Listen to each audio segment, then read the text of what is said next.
Hello and welcome to an all-new episode of FreezeFramesPerSecond. Sooner than expected, actually, because we said on our inaugural episode that this would be like an occasional thing, and we don't know when it would happen again, because it's more of a bonus spin-off podcast thing, but here we are, already. Again. Hooray. Hooray! Specific reason for that. Because, well, first of all, of course, we also played some games we could talk about, and, just still got a bit of time until we need to have finished the next two Anime Brain Freeze episodes, so we said, why not? But also specifically, John went to PAX East, and, can talk a bit about that. So we'll start with that, and then we'll talk a bit about games, a bit about news, even though there are not that many, and then we'll have our newly named discussion, one up for discussion section. And yeah, so John, start it off. How was PAX? What did you check out? Or how was the general, I don't know, how many people were there? Was it tolerable, or was it suffocating? What was going on this year, especially compared to previous years? Because I think you've been before, right? Yes, this is the third time I've gone. And I mean, it's an easy trip for me because I get on a bus and I'm in Boston in an hour and a half, hour and 3/4. So it's nice. It's nice and easy for me. Kind of like when I go to Anime NYC, just get on a train and I'm there in a couple of hours as well. So, but yeah, I would say PAX East was very well attended, as it usually is. There's always a lot of people there. But I usually go Friday, Saturday. Friday isn't quite as busy, but then Saturday is it can be a little overwhelming. But I don't think it's still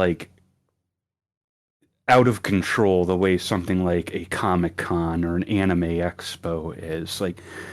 The longest lines you're going to be waiting in are going to be to try out different games and to some of the food lines inside of the convention center. But how are the food prices these days? Friday night, I just needed to get something to eat and sit down because I hadn't eaten since breakfast, and I was like, I should do this. And I was like, I'll get a couple of slices of pizza. They were not very good slices of pizza. It cost me almost $20. Mm-hmm. So, don't eat in the convention center. There's thankfully a Jimmy John's near the Boston Convention Center, so you can go there and eat slightly more affordably. Jimmy Get John's. yourself I don't think I've ever been there on my trips to the US. It's Subway, but not garbage. Well, low bar. Then again, any sandwich shop like a Jimmy John's, like a Jersey Mike's, like a Firehouse Subs, is better than Subway. Subway is the lowest the bar can be. And I know there's that meme about and I think what's his name, Gianni Matragrano did a voiced a version of the meme where it's like, Subway sucks. My brother in Christ, you made the sandwich. But it doesn't help when their ingredients are terrible. So yeah, I guess. I mean, I'm not the biggest hater of Subway, but also I have not eaten there in quite a while, so I don't know if the quality just went a lot bad. And with a lot of these, it's also heavily dependent on the kind of I don't know who's handling that particular branch of the franchise. yeah. Some have a better grip on that than others. Well, Yeah. Usually they have food trucks out and there's this courtyard on the, I'm trying to think in relative terms. I think it'd be the northwest side of the convention center, but they had them parked inside this year, and the lines were a little out of control. So it's got it. Mm-hmm. But it was tolerable, both in terms of number of people and food availability, whatever. That sounds all right. Yes. How long were you there? I was there Friday and Saturday, and then I left Boston on Sunday. Mm-hmm. So, All right. like, I got there a little late on Friday. The shuttle that runs from the hotels to the convention center runs from 8 to 11. I got to the hotel at like 11:30, so it was like, well, either I walk 35 minutes when I've been on my feet all day, or I'll just call an Uber. So I just spent the money. I was like, I'll just take the Uber. I'm going to be walking all day long at the convention center anyway.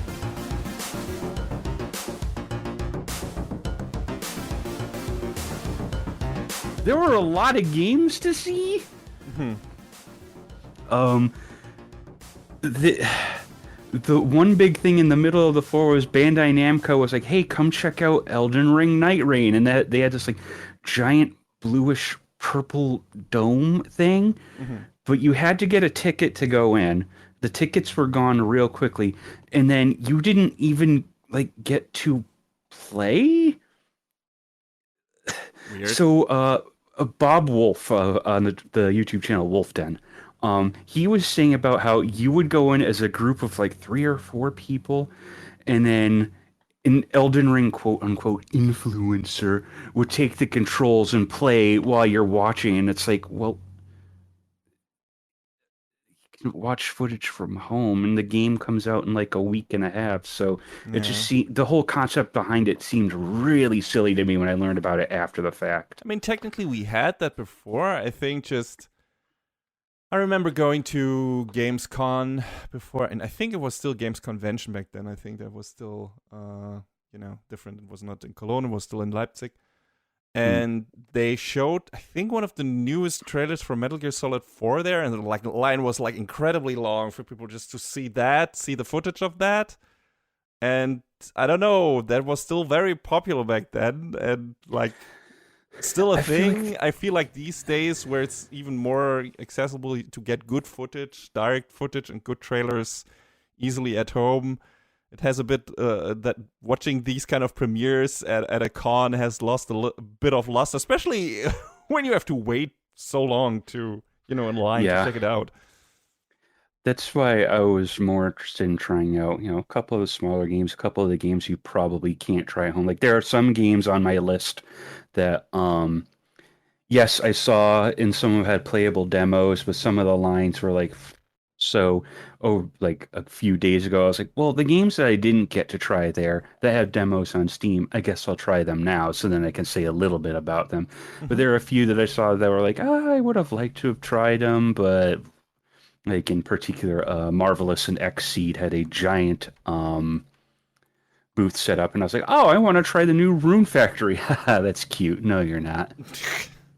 Anything aside from Night Rain, maybe in particular, where you would like, wow, everyone flocked to that thing. Like that's where the hype was. Like everyone wanted to see this. Like anything in particular?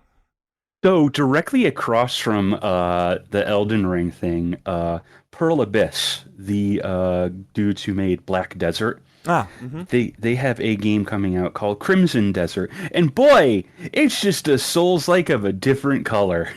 Okay. So you see, like these two games directly next to each other, it's like, well, you couldn't escape the dragon's gaze of Bandai Namco, but here we are. Wasn't Black Desert more of like a Final Fantasy 14-ish thing? I'm not sure. I never played it. I only ever saw footage of it, and it seemed like one of those sorts of Korean MMOs, which the trailer cuts really well, but then it's like, yeah, I get it. More style over substance and more flash than actually feast. Yeah, in MMOs, they're real hit or miss. And there are very few ones that actually manage to stick, like especially in terms of longevity and content, actually getting good content that keeps people interested.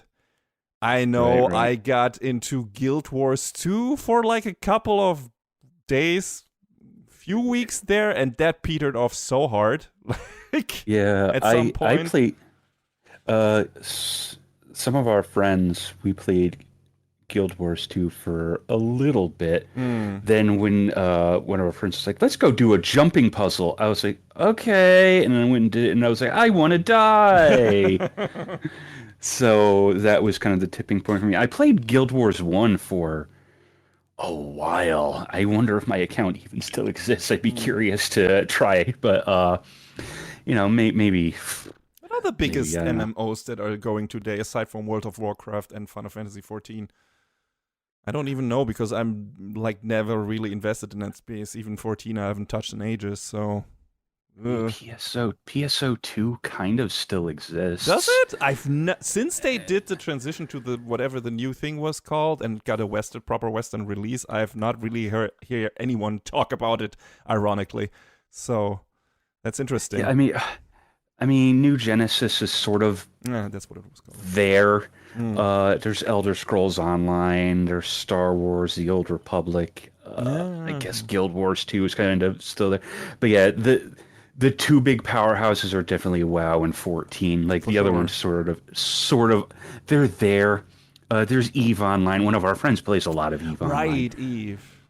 There's Lost Ark, which also kind of exists. There's Warframe, which is still pretty popular. Yeah, yeah. Warframe, yeah, comes up once in a while. Which once upon a time I thought about checking out, but then I was like, okay, which platform do I want to play it on? Does Mm. it have cross progression? If I want to start it here, will I be able... So then I never really pulled the trigger on that, but I hear it's good and I hear Yeah, they've done neat things with it, so yeah. So have I, but MMOs are like the least attractive, not the least attractive genre, but one of the least attractive things to me because they are endless games. yeah. And I'd rather play something where I'm like, okay, this is a finished story, and when I'm done with it, I'm done with it. And Yeah, no, I get you. That's mm, why I only play the one MMO. yeah, I only play the one mobile game. It might become two next month. We'll see how I like Uma Musume. we'll see. I've been waiting to be able to try it in English, so I I'm want to at least give it a shot. I'm aware. I'm aware. So I hope you have a good time with it. But yeah, about Crimson Desert is not an MMO though. It is a single player action RPG, Oh, okay. and I think it's cool, but so your Dark Souls, you have your dodge, your drink, your guard, your parry, your hat attack, and your heavy attack, Hmm. and then so a couple other variations in there, right? It's the combat is pretty basic, but there are things you can do with it. Crimson Desert has all of that, and then it has so much more on top of it. Then I'm like, well, they want you to hit these buttons to do a grapple. They want you to hit these buttons to do this type of attack, or these buttons to do this. And it's like a lot to try and understand and do in the moment. Hmm. And the bosses they had at the demo were like, oh, you downed the boss. It has a second health meter. Oh, you downed the boss. It has a third health meter. Oh I'm my like, god. Jesus. I was like, Jesus Christ. Okay. I like the style of this, but this is obnoxious. All right. So didn't you didn't actually play it? I did. Oh, you did. Okay. Yes. The line was very long. Hmm. So I had to wait in line for like close to an hour. And then they were like, okay, we want to show you this like 10 to 12-minute presentation as like a primer on what to expect before you put your hands on a controller, which was like, okay, they want to explain the systems and tell us some stuff about it. That's fair because the level of complexity is maybe not an order of magnitude higher than a Souls game, but it's still a little bit more. So I kind of appreciated that they were like, we'll tell you how to do these other things, and then you can use these tools as you see fit. Hmm. So, and then you got to play the game for about 15 minutes, and again, it was all right. I don't really think I'd see myself buying and playing it though. Hmm. Okay. Anything that I don't know rocked your boat where you were like, oh, probably gonna get this. So, our friends at Limited Run Games were there. Hmm.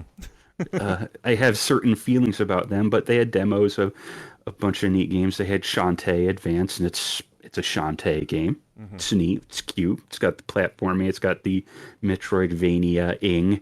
It's basically.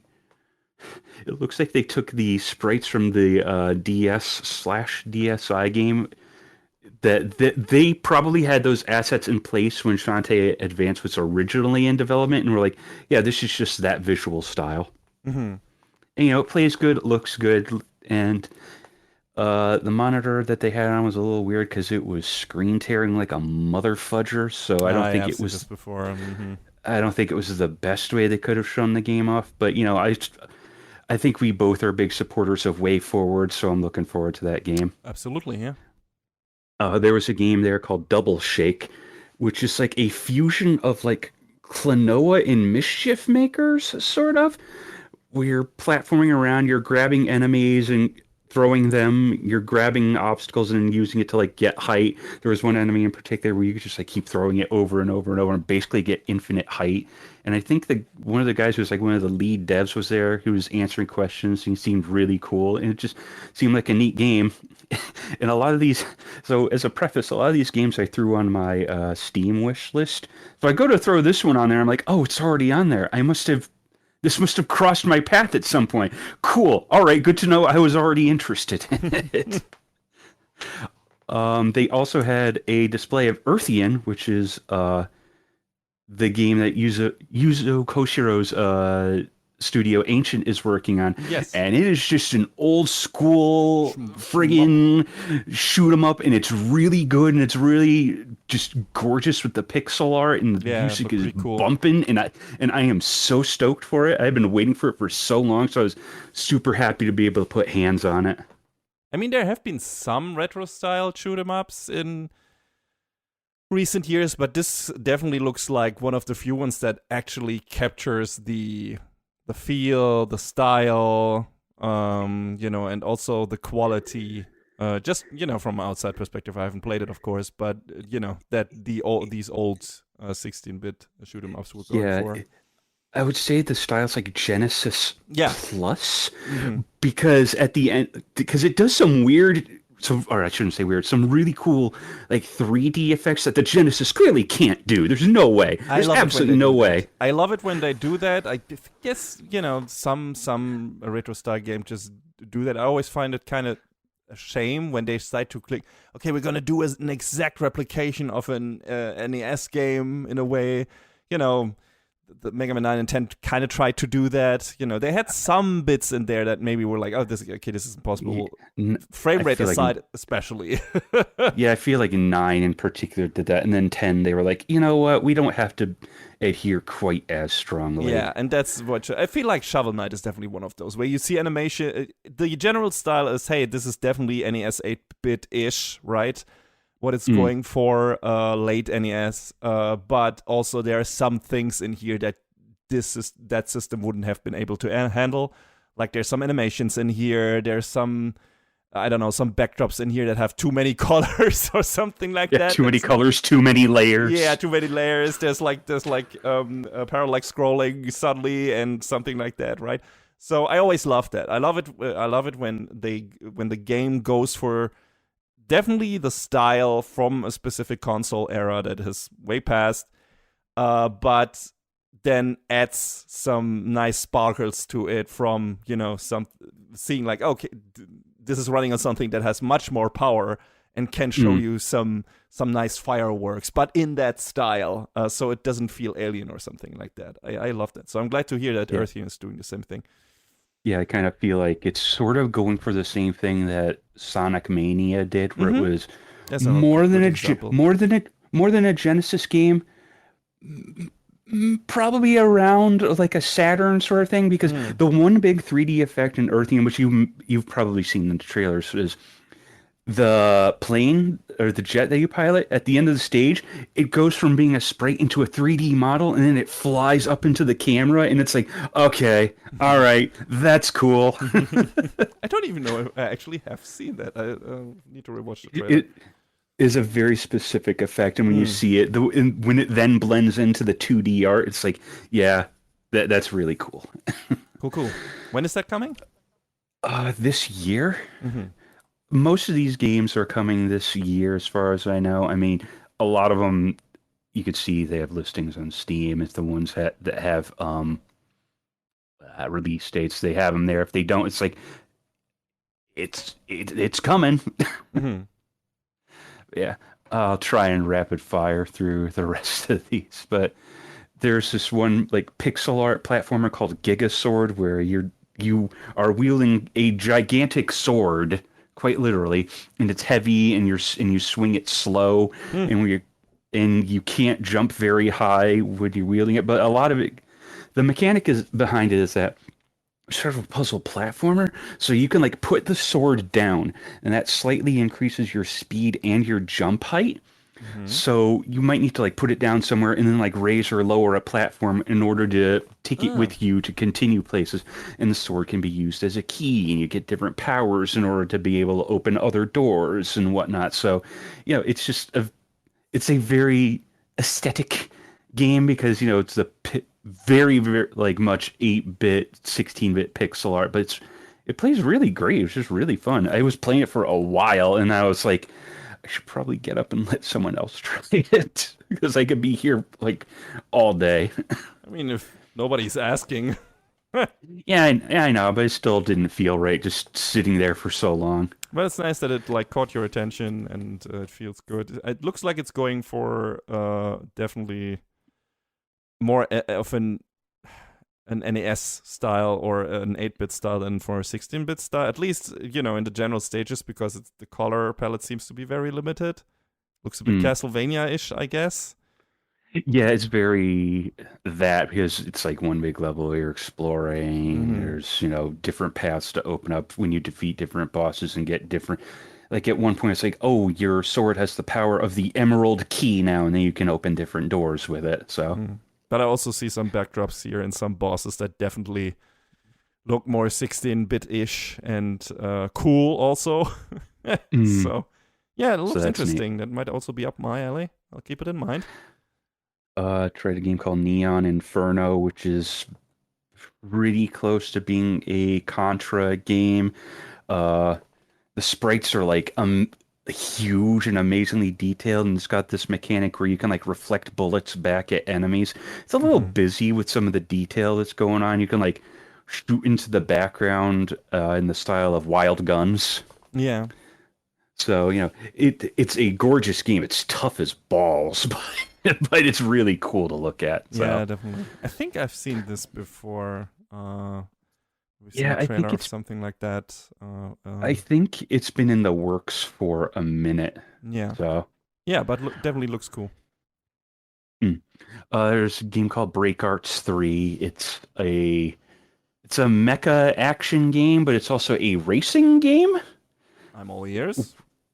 where you're building up a mech to go in like combat races. Obviously it's the third of its kind from the name, Mm-hmm. but it's just really fast paced and like there's a lot going on with it. Like I'm going through this doing a combat race. I'm trying to maintain, the robot from overheating because when it overheats, it loses its structure, and if the structure drops to zero, you get knocked out for a few seconds. And I did that by accident. I went from first place to third place, and I was like, God, Ah, man. ah. So clearly, I don't have my mech license yet. But it looks like the Don't. speed is there. That definitely Oh yeah, looks fast paced as fuck. it's super fast, and they have the racing mode, and then I guess there's just like a regular combat mode as Mm. well, which I don't think the second game had, which is cool to see it. They're sort of expanding into that a little bit. Yeah. Let's see. Tried a game called Demon Tides, which is a 3D platformer that is most definitely about movement.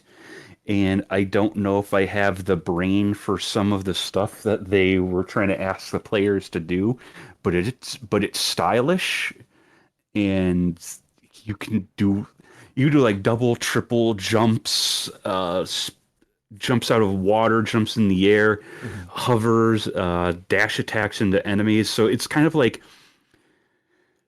a fusion of like Mario and Sonic trying to do both movement systems at the same time because you also have like your side flips that Mario has. You Mm. have rail grinding. You have again your dash attacks. It's It definitely looks like a speedrunner game. yes. Mm-hmm. So I think it's cool. I don't know if I have the brain for a lot of what they want to do, or Mm. what they expect to do.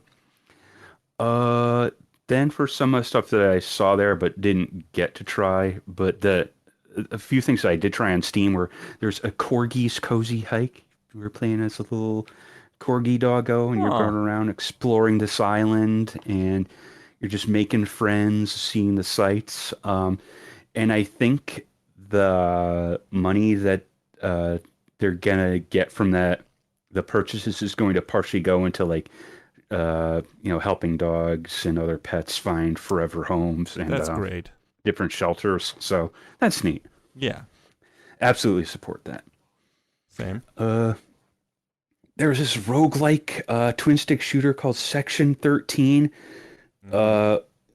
uh, where you're one of those like, oh, you died, but you came back because we can't let you go so easily, agent. And there's zombies everywhere, and it's I don't know. It seems all right, but trying to actually build out a meaningful character seems really tough, at least in the demo. So Mm. maybe there'll be more options to do that sort of stuff when the actual game comes out. I don't know. I usually like twin stick shooters, so I have to I see don't how like I feel about roguelikes, it. so I'm probably not gonna check it out. Fair enough. Yeah. Skateboard Knight is the last one I actually put hands on, and Hmm. it's a it's like an auto scroller type thing where you're fighting enemies, and you are what it says on the tin. You are a knight on a skateboard. Hmm. And you are going through beating up enemies, collecting coins, gaining experience, leveling up, and you need to, choose different boons upon level up. And then there's like this big grid of levels that you're traversing, like a lot of levels. So it looks like it's a pretty meaty game in terms of just like how many stages you're gonna get out of it. It looks And, like you also, can take specific paths through the yeah, game. So maybe depending on what you do, you end up with a different path or whatever. yeah, I'm not quite sure how that works, but it's Hmm. definitely in there. So again, it's a cute little game. It just looks like, it has some neat stuff going on. And you said Skateboard Night. I expect something along the lines of, I don't know, the Game Boy version of Skate or Die or something like that. But this looks like it's a bit of a different flavor. Yeah, a little bit. Hmm. Then for the stuff that I saw but didn't try, there was linked Banner of the Spark, and it just looked like this really cool top-down, like kind of sort of like three-quarter angle isometric action RPG. I'm always up for one of those. There's a game called Pip Puzzle that was basically not Puzzle Fighter, so that looked really cool. Hmm. Uh, there was this like 16-bit style RPG called Beloved Rapture that I think is available now, and I just haven't bought it. But it also looks like very, very retro inspired and neat. And then one of the last ones was this action game called Outrider Mako, where you're like this delivery girl, but also it's like this old-timey supernatural Japan setting, and it just looked really neat. So I'd be Hmm. willing to give that a try as well. But there's no shortage of things to try at PAX East, and there's no shortage of video games that are coming out. There's too many games. Yeah, well, you But tell me. those were all of the things I tried. I ended up buying a couple of older games from some of the vendors. Like I got I've been looking for a copy of Super Mario World for a while, so I nabbed that. Copy of Thunder Force 2. Hmm. And then apparently I sold it at some point and I don't remember it, so I ended up just buying a copy of Rogue Galaxy because that's a great game to keep around.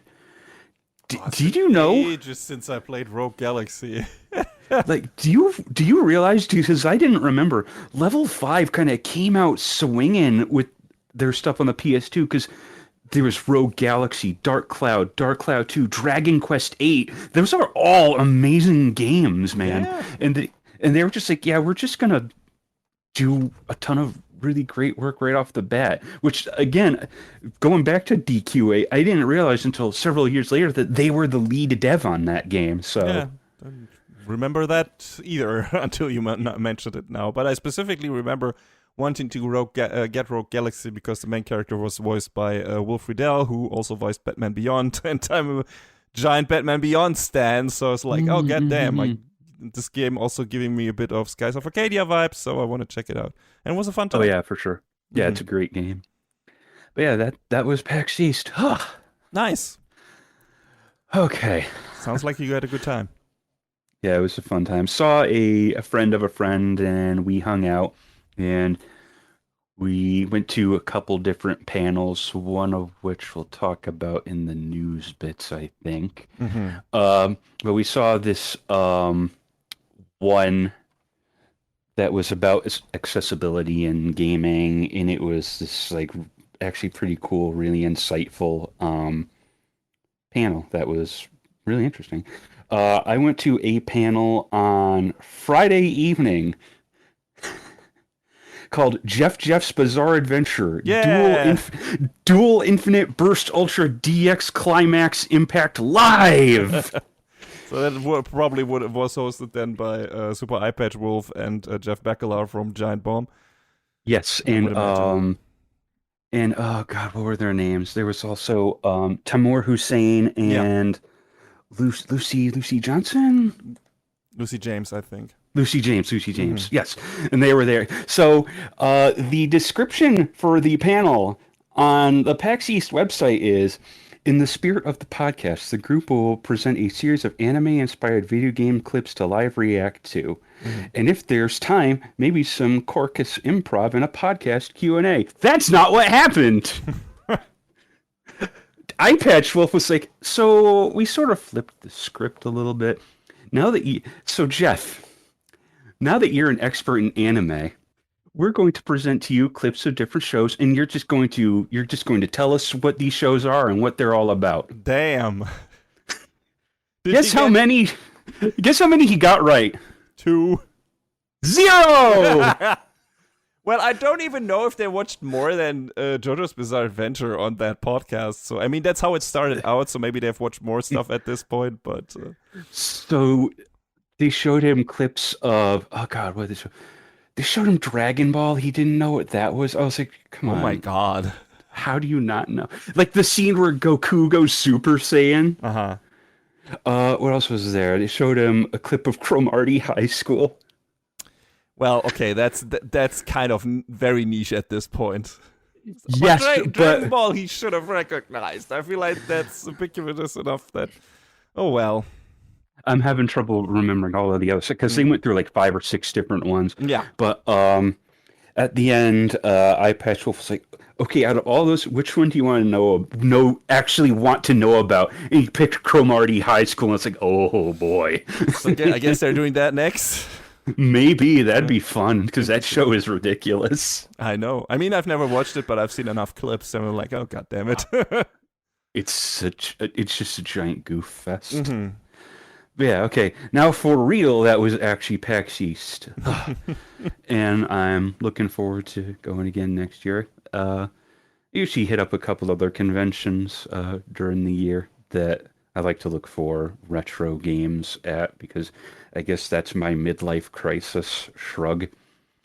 There's one I wanted to go to in August, but I'm not sure logistically if I'll be able to get there, but I'll see what happens. But yeah.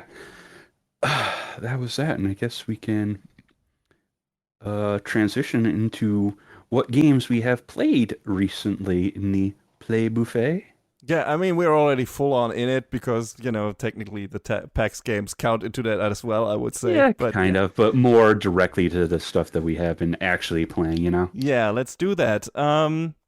So, last time when we did our first episode of this, I talked about Nier Replicant, which I had finished at that point, and my mixed feelings on it.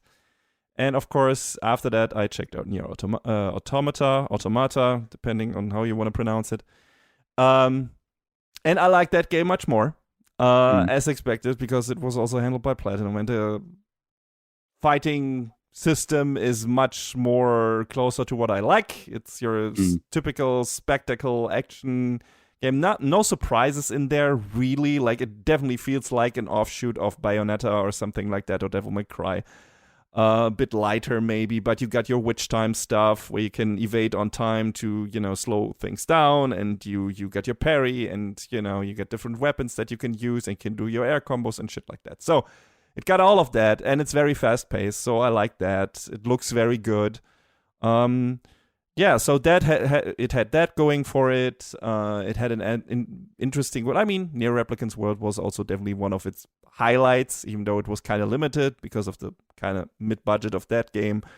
And this felt a lot more, a lot bigger, a lot more fleshed out. It was interesting because of everything, just mainly androids running around. The two main characters, 2B and 9S, were pretty interesting. And then, of course, it did the same thing that Nier Replicant did. You had to have to play through that game several times to get the full story. It's the same in Nier Automata. And I also liked the story more in this, I guess. Felt more satisfying. Like, the themes were pretty... nothing too special, I would say. There was some interesting thing going on with in regards to memories and how they are differently perceived by different people and what meaning they have to the characters in this story. And that was pretty interesting, and how the game played with that. Ha ha ha. And I like that. The antagonists were kind of all right. Like, I mean, I kind of got what they were going with it, but they also were not that present actually in the story. Like, the idea, the general idea, and what it's going for was the more important thing about it. Like I said, the central theme of memories, and the journey of these characters, and what kind of role androids play in this story, especially when compared to humanity, and the history of this world, what happened to humanity, what played part of this, is very loosely connected to Nier Replicant. There are some references there, but you can also play it without ever having played Nier Replicant. Yes, there's one particular character, well, I guess 3 technically, that have a cameo in this, but also it doesn't really matter if you don't know who they are, because they have a different role in this. And there's no real reference to the main characters from Nier Replicant or anything like that. So that works. And, the world is kind of separate from that as well, because it's also far more in the future than Replicant was. So, yeah, it's interesting. The music is fantastic. Loved it a lot. And, yeah, I enjoyed that game. I don't know if it's gonna be one of my favorites. I feel like it has the same problem, even though to a much lesser extent than Nier Replicant has, as in it becomes a bit repetitive due to the replaying thing, like that being one of the main things you have to do in that game to get the full story. And yes, it's much less problematic than in Nier Replicant, because the story is much more different because you play different characters, which in Replicant only really happens in the very last playthrough, kind of. And here you switch between like 3 different characters technically, and do one for each playthrough, and then you get like a cap-off thing. I guess you play both, depending on what ending you want to go for, and that makes it much tolerable, but still, you're revisiting the same vistas a lot, even though the characters play a bit differently.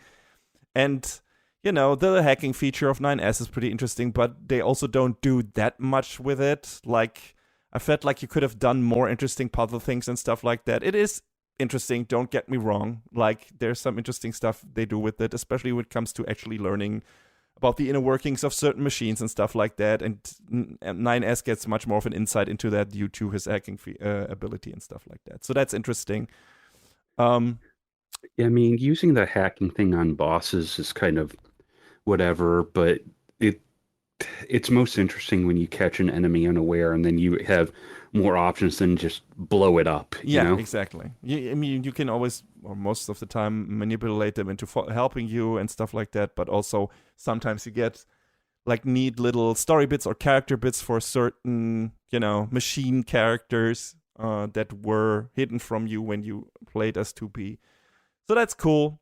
And same complaint applies to Nier Automata that applies to Nier Replicant, but also to a much lesser extent in that it is very much reveling in its tragedy in certain parts, which is like, isn't this all just fucking sad? Yes, it is. At some point, it gets a bit trite when you're just trying to hammer that home, but I feel like Nier Automata is much better about that than Replicant. Replicant is really it's very predictable. Here, it's very much more selective, and some of the big moments hit harder. And also, I feel like the ending is much more satisfying with what it's going for and everything. And has a very nice thing that it does at the end, where one particular part of the gameplay becomes kind of important, especially in the credits part and everything, and the music welling up in that moment, and that got me. That was really good. And then you get a final cutscene and everything, and that was all done very well and felt like satisfying and felt like a nice cap off point to the story, like this nice bittersweet thing going for it. And I felt it worked much better here than it did in Nier Replicant. So yeah, I really like Nier Automata. I don't know if it will go into the Olymp of my favorite action games, RPG games, or whatever. I feel like maybe I got a bit parasited, as in the game was too hyped up for me. Like everyone was raving about not necessarily Nier Replicant, because not that many people have played that, I think. But everyone was talking about Nier Automata, especially when it came out. Like everyone was like, "Oh my god, this is the hottest shit! Like this is the best thing I've ever played." Also story-wise, it's got so many interesting things going for it, and so many interesting themes that it tackles, like very differently than other games. And yeah, there are some parts where I would agree, but also there again, these parts where it's like, I'm gonna go into that a bit, and then I'm not gonna do that much with it, or not as much as I would have liked. So again, liked it a lot. This is not like a takedown of this, and I liked it a lot more than Nier Replicant overall. If only because of the play style, the game design, and the fighting system. But there are games, RPGs and action games I enjoyed more and than this one. And but it was still fun, and cool character designs and everything, and a cool world.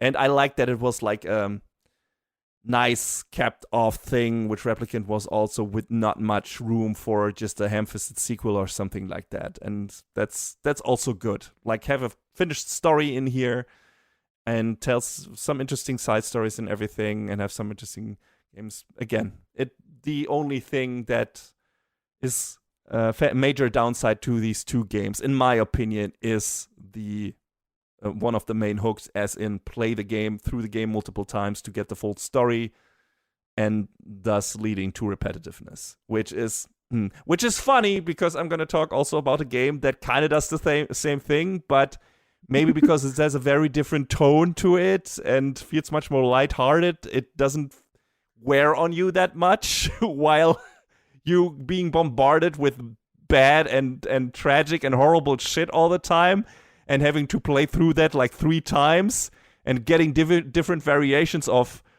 horror and sadness and tragedy all the time might make the game overstay its welcome much faster than if you play a super lighthearted RPG. But I'll get to that. This is gonna be the last game I'm gonna talk about. But yeah, overall, I really enjoyed Nier Automata. I feel like, though, if you're not looking to 100% the game, you can just sort of blast through Automata. Yeah. If you're insane like me and you want to get the Y ending and spend an extra 50 hours doing it, you can also do that. But no, I never intended to do that. I only wanted the main story endings, and those are pretty easily to get. You just play through the game. That's it, with all the different characters. I'm going to assume that at the end of all things, you lent your power to the next person. Yes.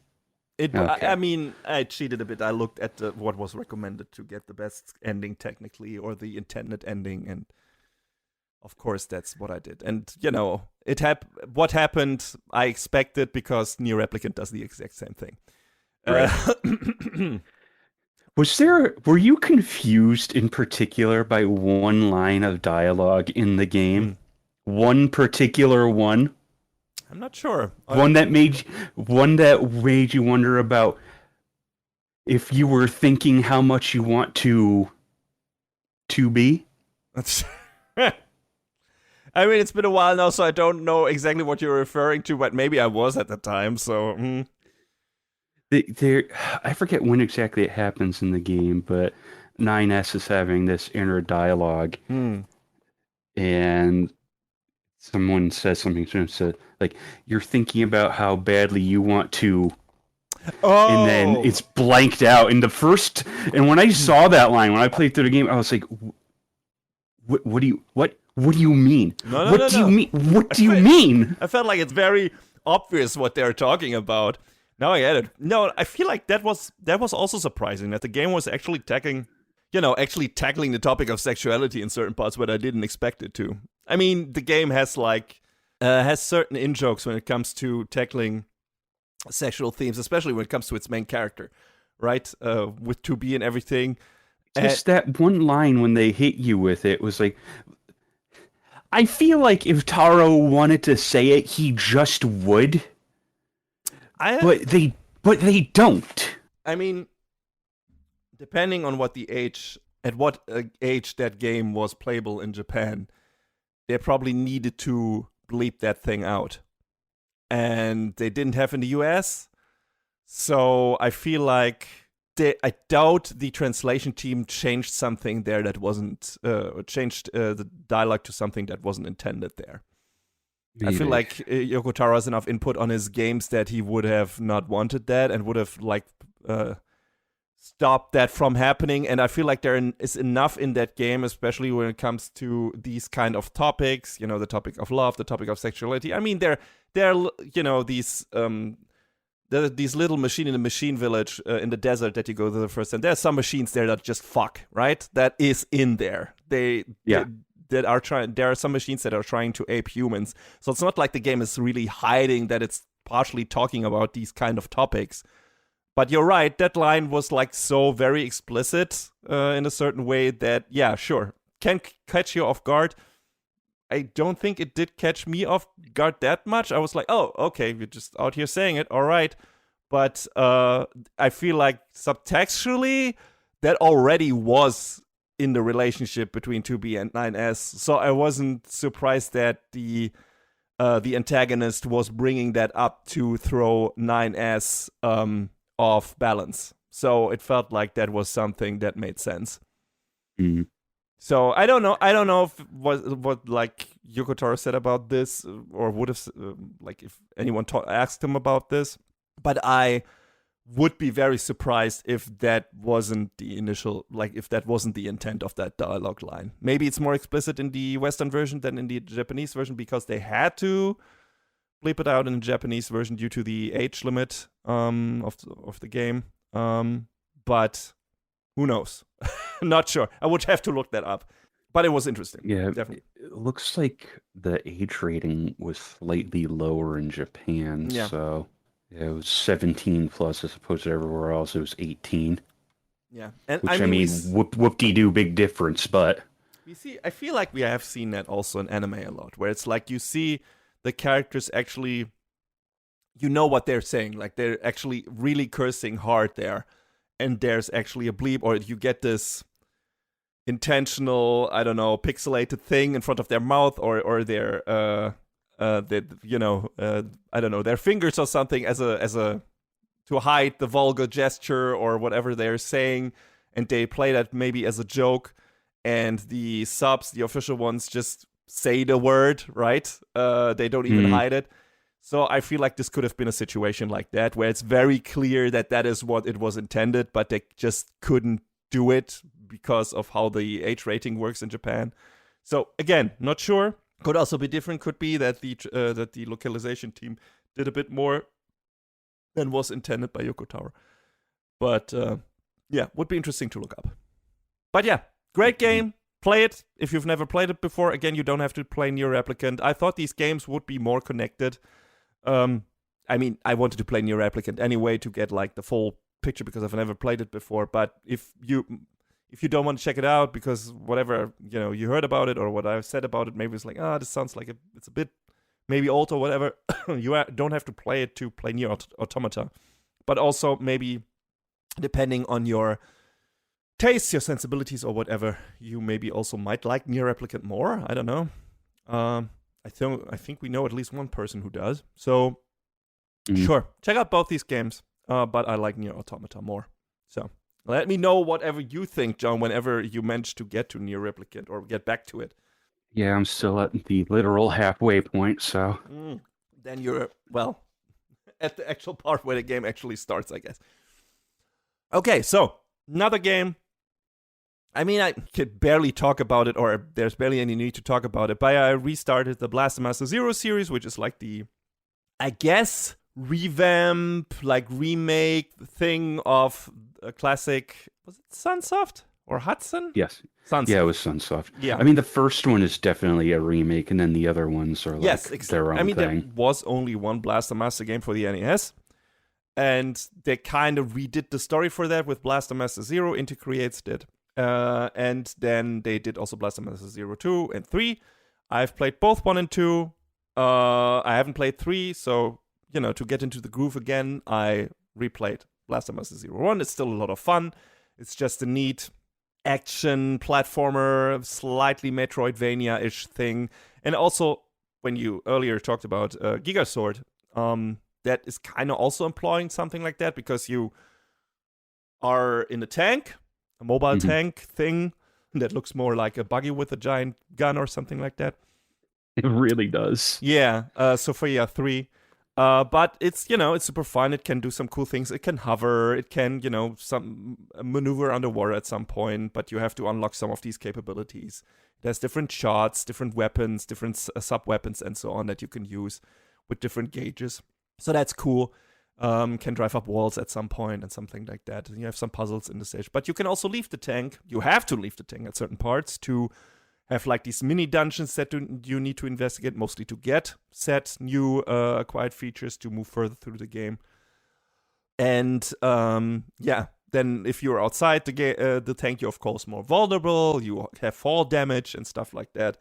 But that makes the game kind of varied, and it's cool. And yeah, I finished Blaster Master 0, 1 pretty quickly. I'm going to play 2 next. I remember liking Blaster Master 0, 1 more than 2. Mostly because the weapons in Blaster Master 0, 2 are absolute shit. Yeah, I still haven't finished 2, but yeah, I feel like it's not as strong as 1 was. I feel like they were trying to make them more evenly powered so that people would be, use all of them. Instead of just upgrading to the strongest one and then trying to keep that all the time, because the strongest weapon in Blaster Master 0, 1 is the best, and you should keep that on you all the time because it's really, really good. And I feel like in 2 they didn't do that. As a compensation, they introduced like the new kind of counter system, parry system, whatever, and that is kind of fun, and you have to employ that a lot. But also in general, I just felt like 0, 2 just didn't feel as connected because you're traveling to different planets. You're not on the same planet the entire time. So it feels much more like separate levels than a Metroidvania thing, which I don't mind. But in this case, it felt like, okay, you're doing something very different. You have to go back and forth between different planets because you're, again, unlocking capabilities. But still, I feel like I enjoyed 0, 1 more. I have not played 3 yet, so I'm very interested to eventually check that out, but I have to play 0, 2 first again. I mean, I don't have to, but I want to. And I remember there was one particular boss fight that was pretty cool and had your standard Inti thing where it's like everyone comes together and you have music playing a kind of a role in it and everything. And I'm looking forward to that because I remember that was a pretty cool, epic moment. So, yeah, Blaster Master 0, if you like cool retro platformers, it's definitely a series you should check out. Speaking of retro platformers, so if you are maybe not that dialed into the emulation scene, I guess, recently there was a breakthrough in porting, I guess, Xbox 360 games. Yeah, there's a big long explanation about the difference between recompilation and decompilation that I'm not knowledgeable enough to give. Me either. But yes, yeah, it directly ties into the game you want to speak about. Yes, so someone recompiled Sonic Unleashed to make it playable on PC, which the game hasn't existed on the PC up to this point. And they technically just grabbed the Xbox 360 version, upgraded it, remastered it, and put it out on PC. You need to have a copy of the 360 version and rip that to be able to play it and apply the patch technically. But once you do that, you can play a very much upgraded, super remastered version of Sonic Unleashed. Because when that game came out on Xbox 360, didn't run that great. Yeah, it was rough. It was even more so on the PS3. Yeah. So, and in a game that's all about speed, that's a problem. Even though at least half of that game is God of War, just with Sonic. But where it's not all about speed. But since I recently upgraded my PC, I was like, oh, this seems like a good idea to check this out. And I did. And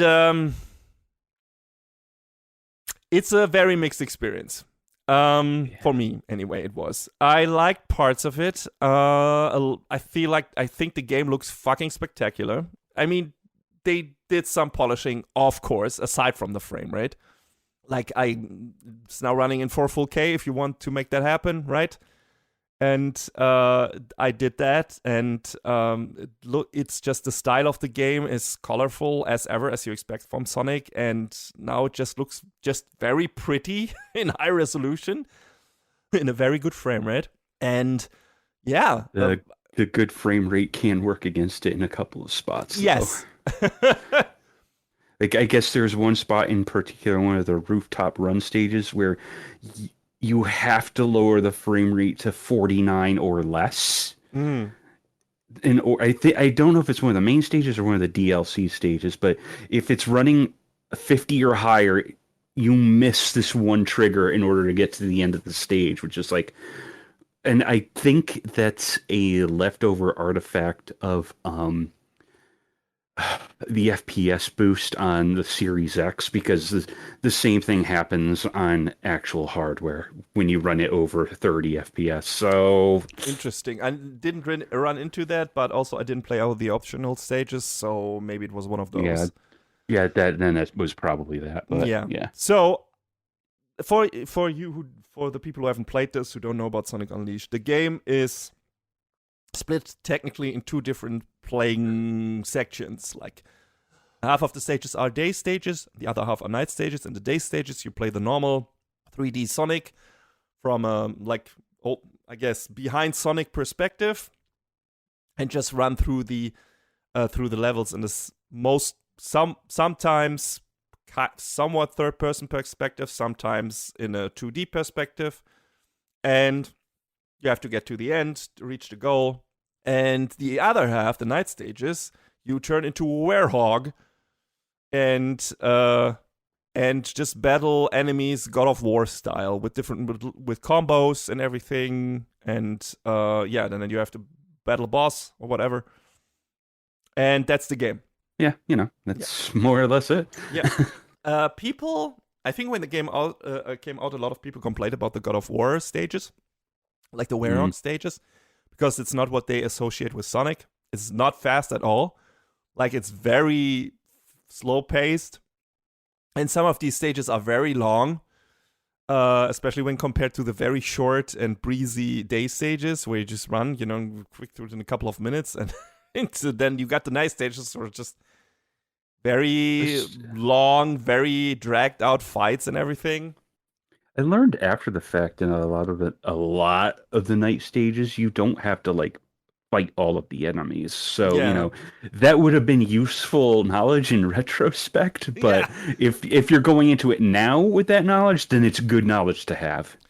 But, I fought every enemy that came across my path because, that's the fighting system is not bad. It's very basic. It's like baby's first God of War, baby's first Devil May Cry, whatever. Very simple combo system. You unlock new moves, and that's like most of the stuff I did with my upgrades because everyone says like, you can play the game through the game with only 3 moves at your disposal. You can do the same 3-hit combo all the time. Why the fuck would I do that?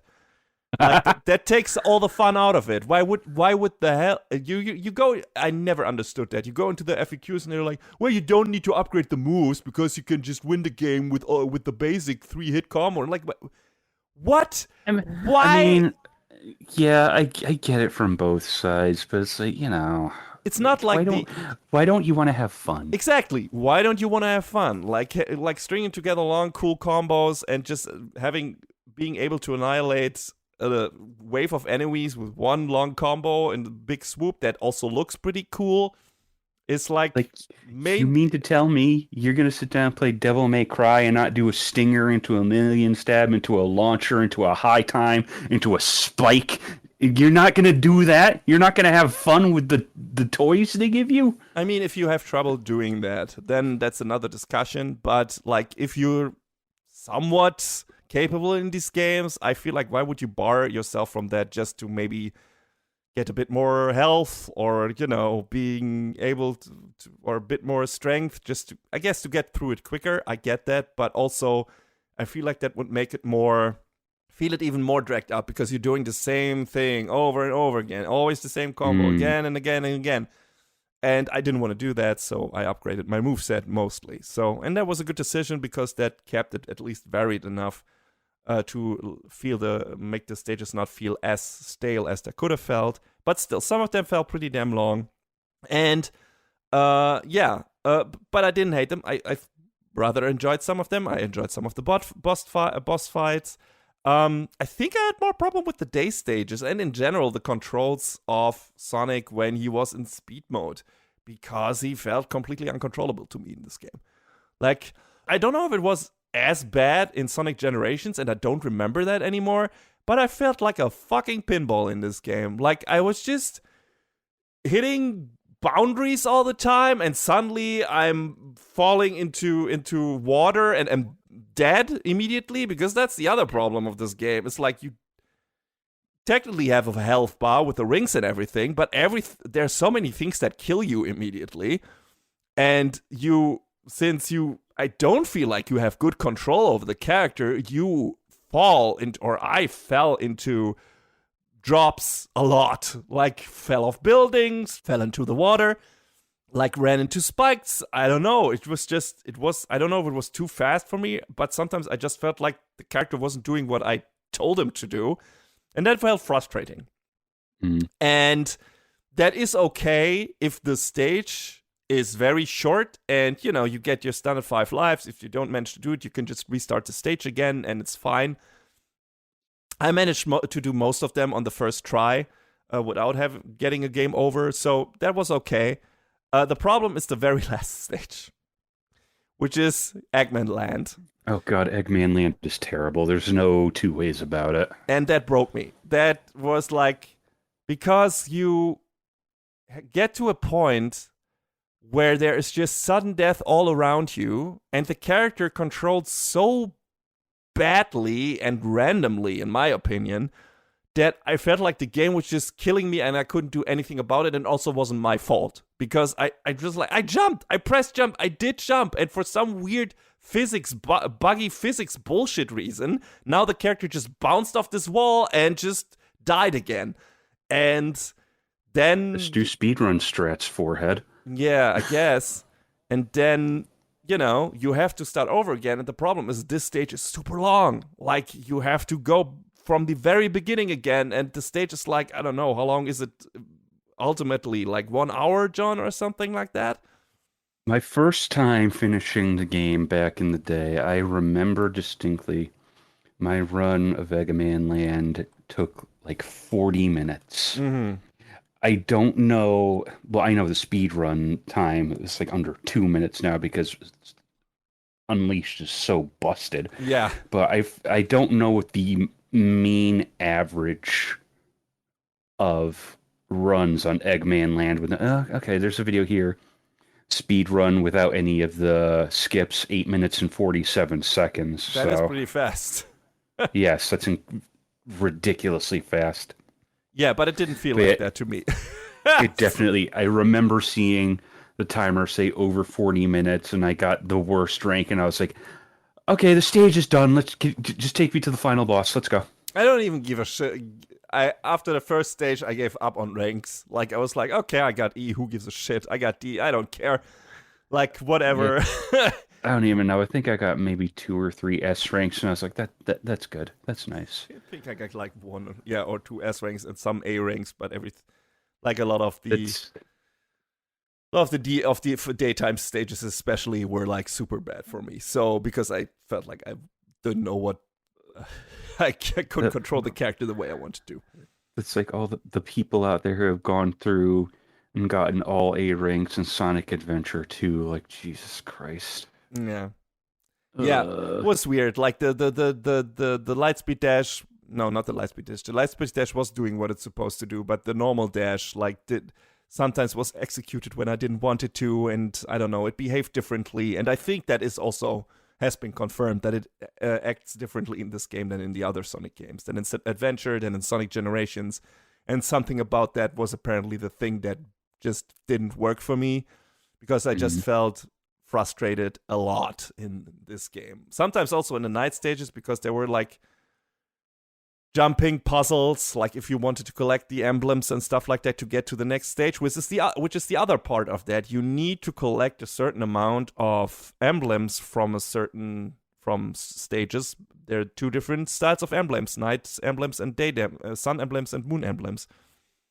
And to unlock the new stages, and not only optional stages, but main story stages, you have to have a certain amount of these emblems.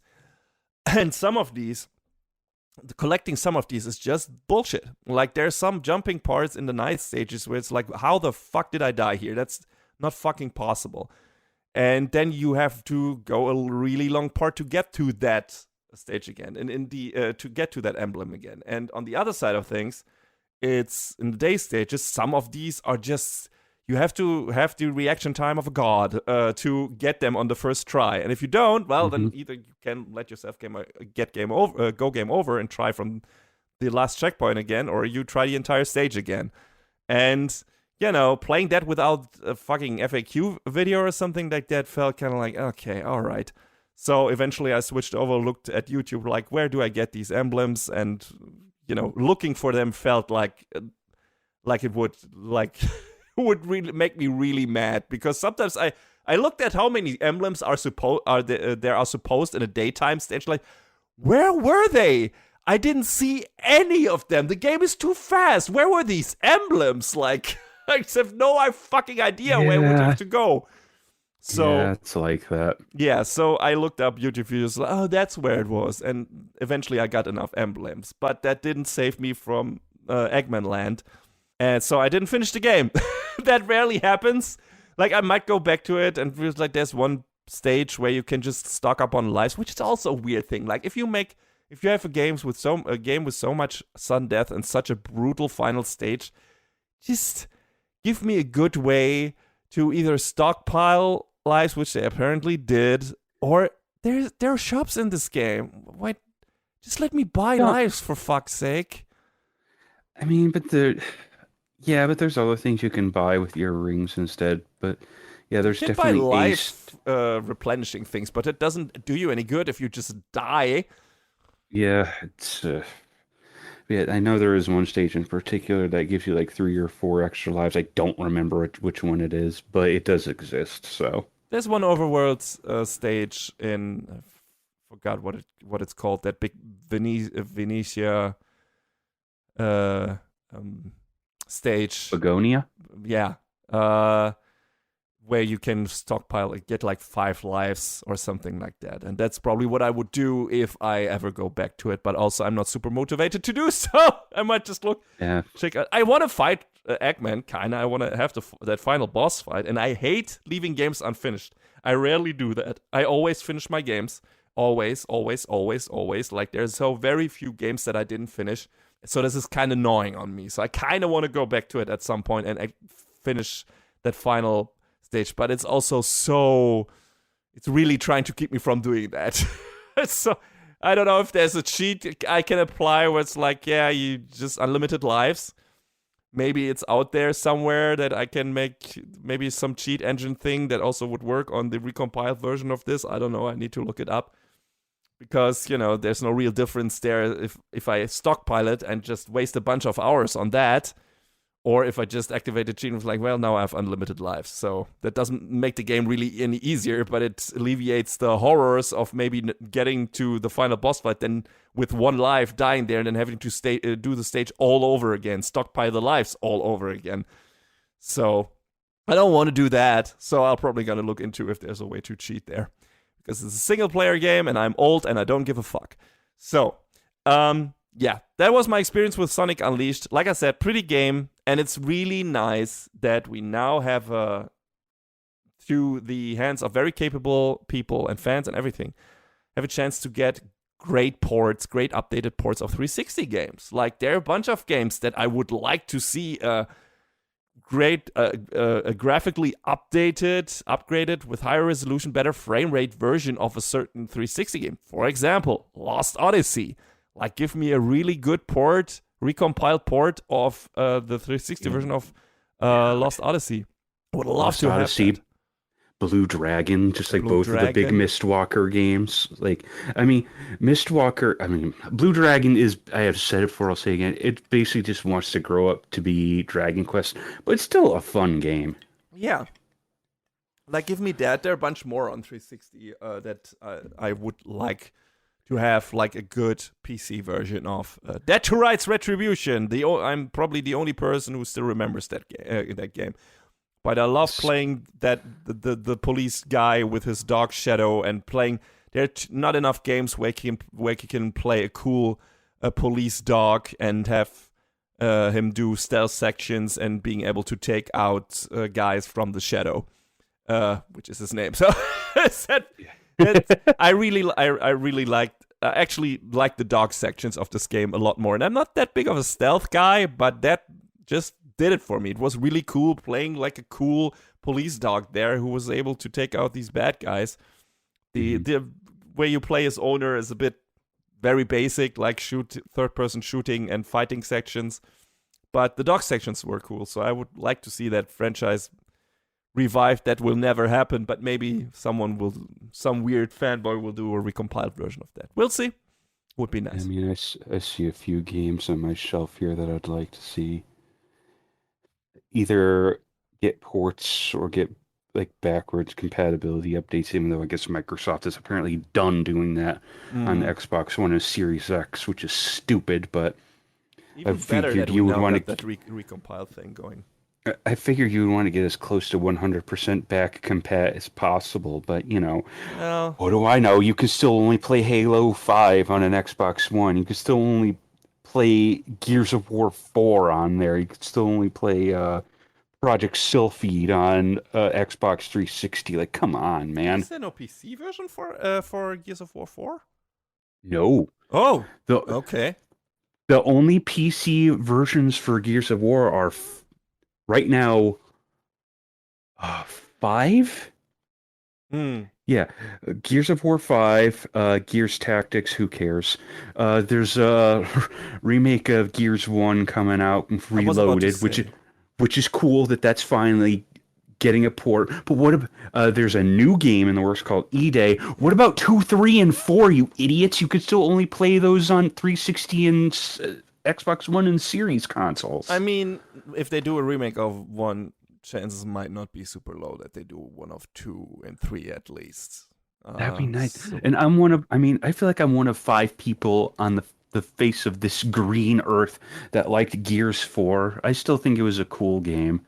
Always interested in checking it out. I mean, I liked 1, 2, 3 well enough, and I always wanted to check out 4 and 5. I don't know if the new story with the new characters actually finished after 5. They always felt like, okay, this is going to be another trilogy, right? And we haven't seen I'm anything not for sure. Gear 6 yet.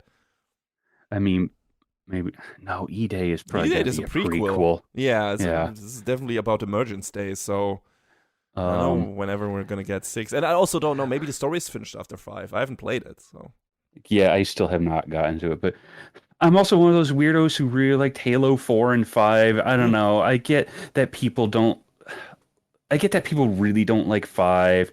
I was like, the game was okay, but letting it just rot on Xbox One seems like kind of a shame because what? How many years has the Master Chief Collection been out? Come on, this is a no-brainer. Like when they were like, oh yeah, so the Master Chief Collection is 1, 2, and 3. Oh, that's neat.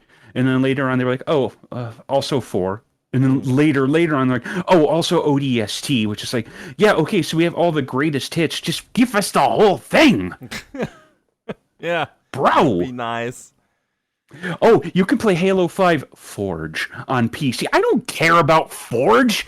Making maps and then not being able to do anything with Jesus Christ. Yeah, that's weird. I mean, maybe eventually there'll be a collection or something like that. Who knows? I feel like The these. collection is there. They just have to add one more game to it. And nobody cares about Halo Wars. Like a friend of ours who's a big Halo chinky was like, "No, so Halo Wars can go." And it's like, "All right." Yeah. It's like the same situation as the new Capcom fighting collection. Why is Capcom Fighting Jam in there? Nobody wanted that game. Why did you pick that? Like you had a bunch of why is fucking Tank-Romancer not in there? That would have made much more sense. I mean, maybe that'll be in Fighting Collection 3. Listen, I get what you're saying. But games preservation is important. At this point, Square games. Listen. At this point, Square has re-released all of the Saga games except for Unlimited Saga, and that's the weird one. Like the really like Saga as a whole is weird. Unlimited Saga is like, what is this game? But it deserves to be preserved so people can see what it was all about. Okay. Just freaking how there's like some statistic that like 87% of games are no longer available to purchase. That's a problem. I agree. I totally am about game preservation. I just So like I would give like the the center stage, the floor to the good games first, and then you can tackle maybe the shitty ones. But okay, fine. But we've gotten a bunch of really great games in Fighting Collection 1 and 2. So true. I feel like it's fine to be like, okay, here's the weird one. Yeah, sure. And then we can sort of usher past. Like, at least they didn't put SVC Chaos in there. At least that's off on its own release. Probably only because it is still owned by SNK and they can't put it in the Capcom collection. So. But I think that recently got a re-release, didn't it? Yeah, and I don't think it was published, but okay, no, it was published by SNK. It was worked on by Code Mystics. So, right. But yeah, yes. All right. Reboot. But anyway, my copy of CVS2, yeah, that too. Of Capcom Fighting Collection has shipped, and I'm looking very much forward to playing, especially Project Justice and Plasma Sword again, because those games are weird, and I love them 2 bits, and I'm looking forward to checking them out. Now, of course, the big ones like CVS2 and Power Stone as well. Right. So while we're on that subject, there's this big show floor at PAX where they play like, different games and have like a big stream, I think, on their Twitch channel. Like they were running a big Tekken 8 tournament, Jesus, all weekend long. And they had this thing Saturday afternoon where it's like, oh, we're going to have a big Power Stone 2 exhibition. And up on stage were Unruly, who's Kenny from like the old video games. You've probably seen him on like Maximilian Dude's videos. But Xavier Woods was also there because he's also big into games, all on up down down. So they were, and I got there late, but they were, I guess, at one point bringing people in from the audience to play alongside them. They were doing like 2v2 matches, and then later on they had, I think, they had a couple other streamers on there. I think what's his name? Chloe Thompson. Or no, Ring a Chloe bell? Thomas, I think. Yeah, Chloe Thomas. Or Cleo Thomas. Jesus Christ. And then one other in there as well. And they were going and they were playing Power Stone 2 and they were having a good time. And Kenny was showing off this belt that he has and saying like, this is my game. This is my game. You can't take it from me. And then at one point, who walks out onto stage but Kenny Omega? Ah, very nice. And he and Xavier Woods start having a stupid wrestler beef. Of course. And they go back and forth, and they're playing Power Stone 2 on teams, and Kenny O is definitely holding Kenny back because he was so bad at Power Stone 2. So Kenny, unruly, it was just like winning 2v1s at one point, and it's just like, Jesus Christ, y'all are awful. There's one good person on this stage. So then they switch over to CVS2 and they do a bit of that, and it was a great time. That was super fun to watch live. So neat. Yeah. And it was obviously a big promotion piece, but they were also like, "Hey, play video games because they're good and they're fun." Yeah, I'm just glad that these collections are back. I kind of missed my window on the Fighting Collection 1 because I didn't pay much attention to it because it didn't have many games in it that I was interested in. I never got into Darkstalkers. It's like, maybe get this eventually, and then I was like, oh shit, now it's super expensive. So I want to have a physical copy of that. Oh, the physical version? Yeah. Yeah, that stinks that it went up then. Yeah, but at least I got a physical of Marvel vs. Capcom collection and now the Fighting Collection 2, which has at least the games that I definitely want to play in there. And I'm looking forward to doing that soon, whenever that arrives here. But the last game that was already here and I actually played, and I referred to earlier in terms of having to replaying the same shit again. Not having to, but wanting to. It's the Trials of Mana remake.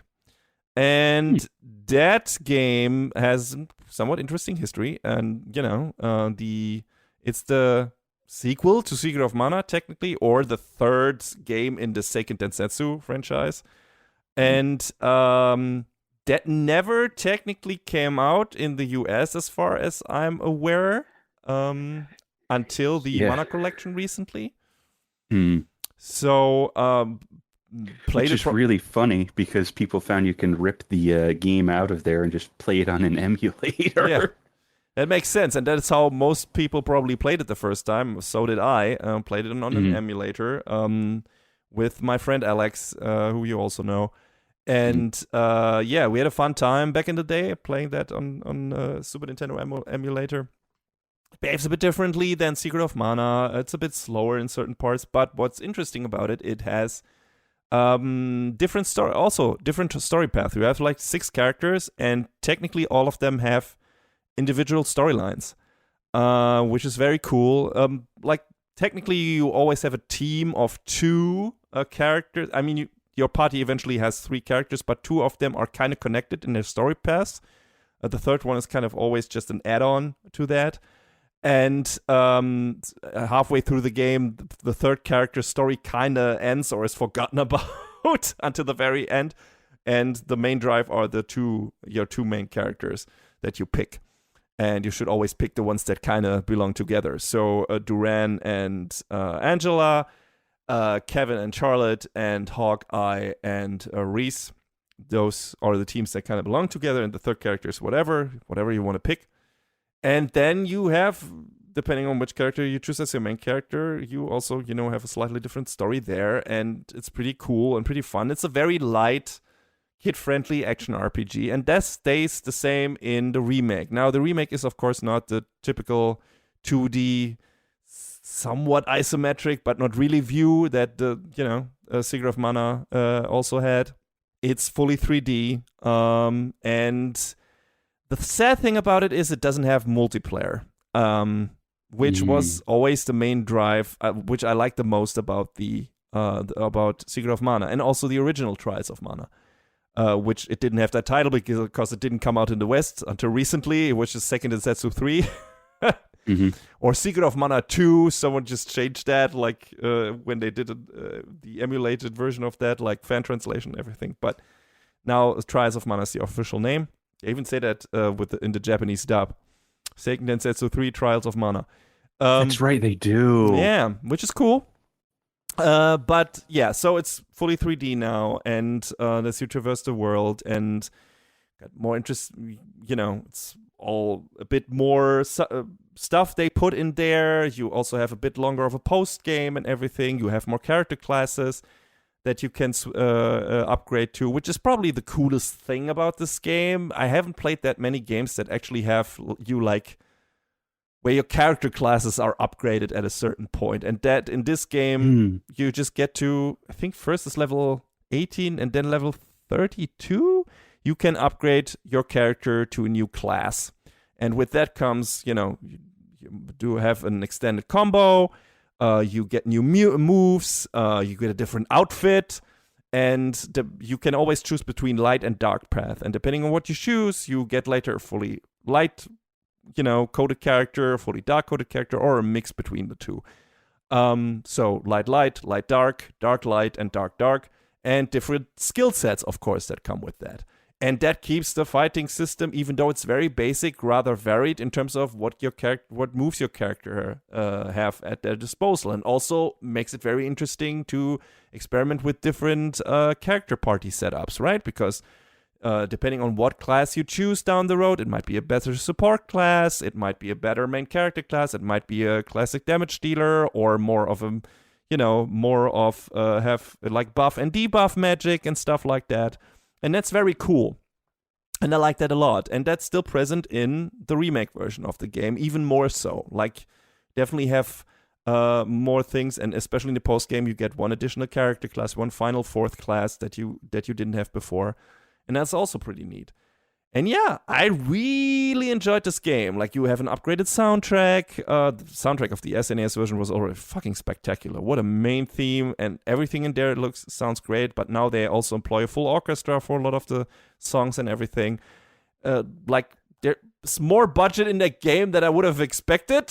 I forget. I started playing this game and I didn't finish it. Do you have the option to toggle between soundtracks? Yes. You can play with the classic soundtrack. I love when games do it. Like the Super Mario RPG remake did this well, and I'm like, that's a good choice. Yeah, absolutely. Please, always give the players more options. And like I said, the original soundtrack is already fantastic, but I played, at least in the first 2 runs that I did, I played with the redone soundtrack because it's really good. Like, when they did the Secret of Mana remake, which was definitely more low budget than this, I put a lot more budget into this one. They also remade the soundtrack, and that was much more experimental. And on a lot of tracks, it felt like Kikuta was just letting the other artists do whatever they want with his original tracks, and that sometimes worked out, and sometimes it definitely didn't. And this feels like a much more straightforward upgrade of that soundtrack, with just better instrumentation and everything, or maybe not even better, but just higher quality. I don't know, more instruments, more complex, whatever. So, and outside of that, the tracks are just completely recognizable and sound kind of the same, just, upgraded, remastered, remade. And it's just great. And so is the whole game. It's, like I said, the game is very basic. It's very much intended for a younger audience. It's not complicated. You got your ring menu, you got your thing, you let your characters do. You can control all your 3 characters. You can switch between them. And if you don't control them yourself, the AI controls them. The AI is dumb as dog shit. So that can cause some problems, because you have some bosses and enemies that have your typical like area of effects for their moves. And you know how to evade those. Your AI buddies necessarily don't. There's one particular boss in this game, which is the Demon Wall, which fucking has hazardous AoE effects everywhere, and you need to dodge roll constantly. And those stupid AI buddies of mine, the first time I fought this, they rolled into every fucking attack.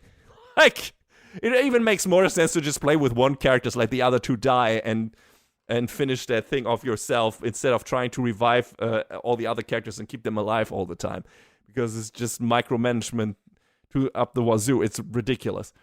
But outside of that, it's a very basic fighting like concept. Mostly just one combo. Technically, you have. I mean, you can do different variations of that one combo, but you only have 2 buttons: one light attack, one strong attack, and you can't do that much with it. Depending on when you do the strong attack, you have a slightly different attack that you end the combo with. But outside of that, it's not much. It becomes much more interesting when you go into the magic and when you go into the special moves and when you go into the different buffs. You can upgrade different character stats, and with each stat you upgrade, you also get different substats that you can equip your characters with. So you have to make a decision there. Like, you can't pick, you only have like 2 slots per class upgrade. So the first basic class, you get 2 slots where you can equip special skills on. Then with the next upgrade, you get 4. With the one after that, you get 6, and so on. And depending on what you choose there, your character becomes more suitable to be a support character or to be, to be a tank, to be a damage dealer, to be a healer, whatever. And so that's very cool. And it just plays very well. It just plays very breezy and easily, and it's just a very laid-back experience most of the time. Some bosses are a bit tough on the first run-through if you don't know what you're doing. Like I said, the Demon Wall is probably the main example here. But if you just don't evade battles too much, which you can do in a lot of cases, but if you just normally fight through the game, you very quickly become very powerful. And then if you also upgrade to the right class, depending on what character constellation you have good character synergy. Like Duranus can be leveled up to be a very good tank. And he has a skill where he can just provoke the enemies so they all just dogpile him instead of you. And then you can just him take the main damage, and you can raise his HP a lot and stuff like that. So classic tank behavior.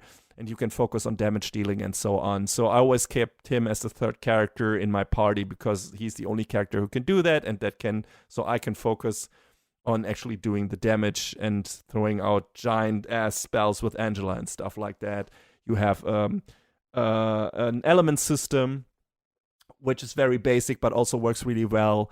And it's just a very fun, not too complex system and some very interesting, varied worlds. You have an overworld map that you later can travel through, first with a giant-ass turtle, and then with your Flammy, the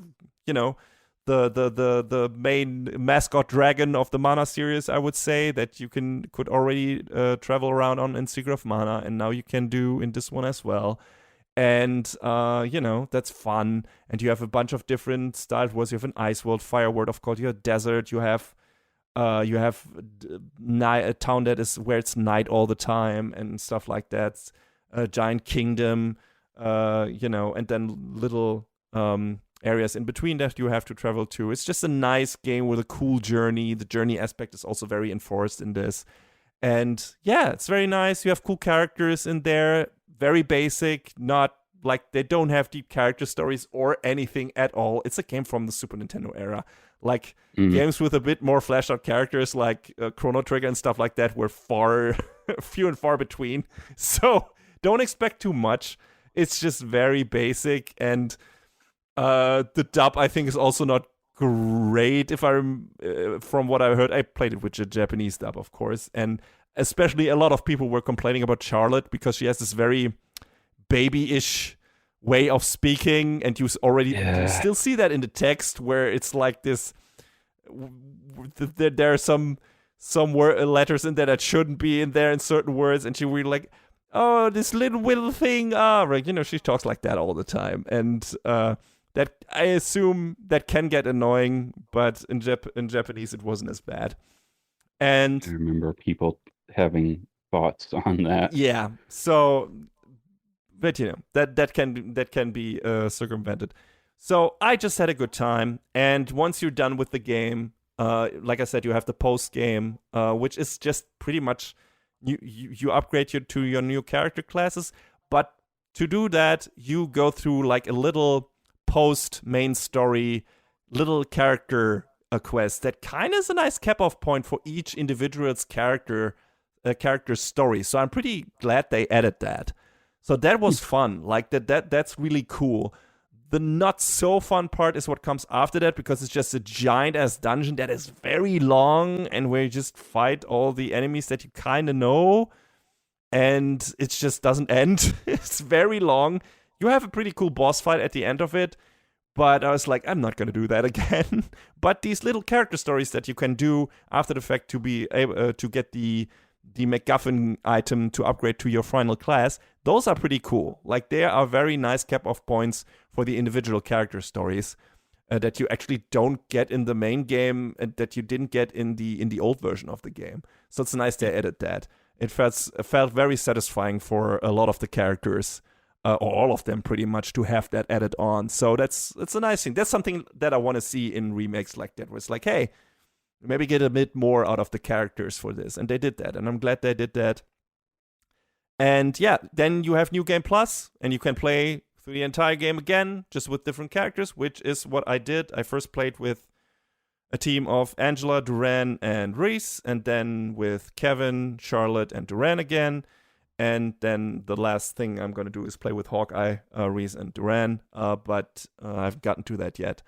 But that's really, like, all I can say about it. It's just a nice, old schooly, very basic, very easy to play action RPG that doesn't demand a lot of you in most cases, especially not a New Game Plus, because you're so overpowered at that point, especially if you collect all the little cacti mini game. You can find these little cacti characters in the game, and they give you additional boons, and one of them is like 300% more EXP constantly. 300.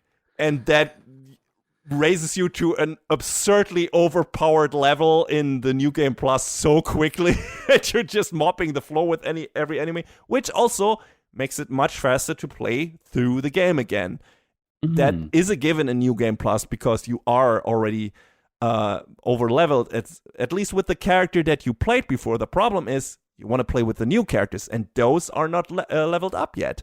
So you ideally you keep one character around that is already, leveled to the maximum, and then the new ones you can buff up with that boon buff I said before, with the 300% thing. But you play through the game very quickly, and even more quickly on the third run probably. But yeah, I enjoyed my time with Trials of Mana Remake. It was just a really nice, relaxing experience for, like, hey, okay, I'm done with work, just want to play something relaxing, maybe have something running on the side, on a third screen or second screen or something on the side, or listen even to a podcast sometimes. And that game enables you to do that. It's not very demanding. For some people, this might be boring, or it's like, oh, this is too easy or whatever, or to say, but it was exactly what I needed. And it just felt very satisfying and fun, and just was a breezy time. And I can recommend that game to anyone who's into slightly old schoolish action RPGs that are a bit on the lighter side and don't demand you to read into it too much. You maybe should look up party constellations, like what makes the most sense, but most of the characters are pretty self-explanatory in terms of, if you look at their skill set at least once, and like, okay, this character should be used mostly as a buff character. But again, you can level the characters up in different way. You can go the dark path, you can go the light path, you can do a mix of both in two different ways, and depending on what you do, you might have a different gaming experience. So it's really nice that the game gives you that option. And yeah, I had a lot of fun with it, and I'm gonna have a lot of fun in the last run through. I'm very sure of that. And yeah, lighthearted fun. Trials of Mana Remake. Highly recommended. And I did not expect to like it as much as I did, but here we are. Really, really fun time. So, John, you also played 2 games. I mean, my list isn't quite as long, and I haven't really finished anything since then, but you checked it out, so. I did start, so I've been running through my second playthrough of Final Fantasy 16 at a very labored pace. Mm-hmm. Um, because in order to get the platinum, they expect you to finish the game 2 times in full because they decide to lock hard mode behind finishing the game, which is kind of stupid to be honest. But the last boss I was fighting, I was sort of having a little bit of a crash out because I was getting really frustrated. Because even though your levels are higher, it doesn't feel like it scales the way it should. Mm. So I'm there at level 70 fighting this boss, and it's like I don't feel like I'm level 70 anymore, man. Like it doesn't feel like the numbers are going up enough for me to be like, yeah, I'm doing the thing. And I like the game, but I'm really wondering if it's worth doing this. Maybe I'll Mm. just go back to my end game save from normal mode and play the DLC that way because both of the DLCs have trophies for finishing them on hard mode, and it's like, Mm. Are the DLCs worth it? Have you heard anything about it? apparently they're really good. Oh, So cool. I mean, I had no really any intention to go back to 16. I felt a bit, I don't know, mixed on that on the story and everything. I don't yeah, know how I you mean, felt about it when the story was said and done. yeah, I mean, it surely was a Final Fantasy story, but Yeah, I don't think it was. I don't think it was bad by any means, but I no, sort of walked away from it like, yeah, okay, it all was right. trying to go for a bit of more of a serious route, right? It was definitely inspired by Game of Thrones in certain parts, Mm, and I liked that. I loved the presentation in that game. It's fucking hmm. incredible. It was just, I felt like by the end I felt like it was missing something, and I can't even fully put my finger of it. I talked about it with another friend of ours, where it's like you always feel like it's the game is pulling itself back in certain parts of the story, where it's like, okay, it's trying to go for that, and then it doesn't, and the ending felt like that too a bit, where it's like, what are you actually going for here? What are you actually trying to do aside from being a tragedy? Well, after Um, Clive resolved his mommy issues, I the only guess. thing left to do is gotta go kill God, Yes.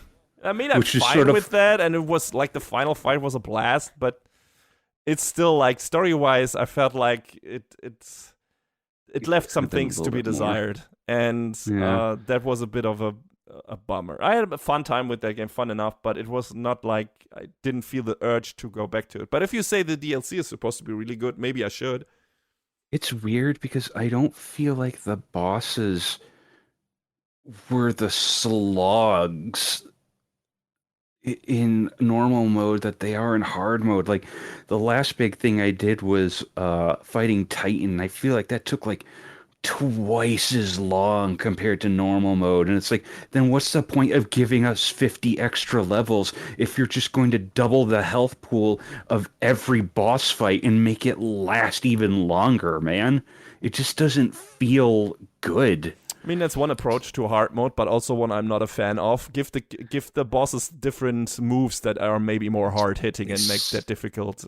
That's Some of them do have that, okay. but boy, when they hit, it's just like, well, I guess you're spending at least 2 to 3 potions, and I've gone through my hard mode run with the experience accessories on because I want to get as much XP as possible Hmm. so then I don't have to grind as much toward the end game because it's like, well, I'm going to have to get to at least level 90, probably all the way to level 100 at the end of the game if the level numbers are about the same. Hmm. Because I think a lot of people I saw playing straight through the game, not doing any grinding because I did a lot of grinding because I was like, well, I want to fill in the skill grid. I want to get everything, and that led to me getting to level 50. That led to me getting about 600,000 gil, so Hmm. I don't have to worry about money in my second playthrough, which is nice.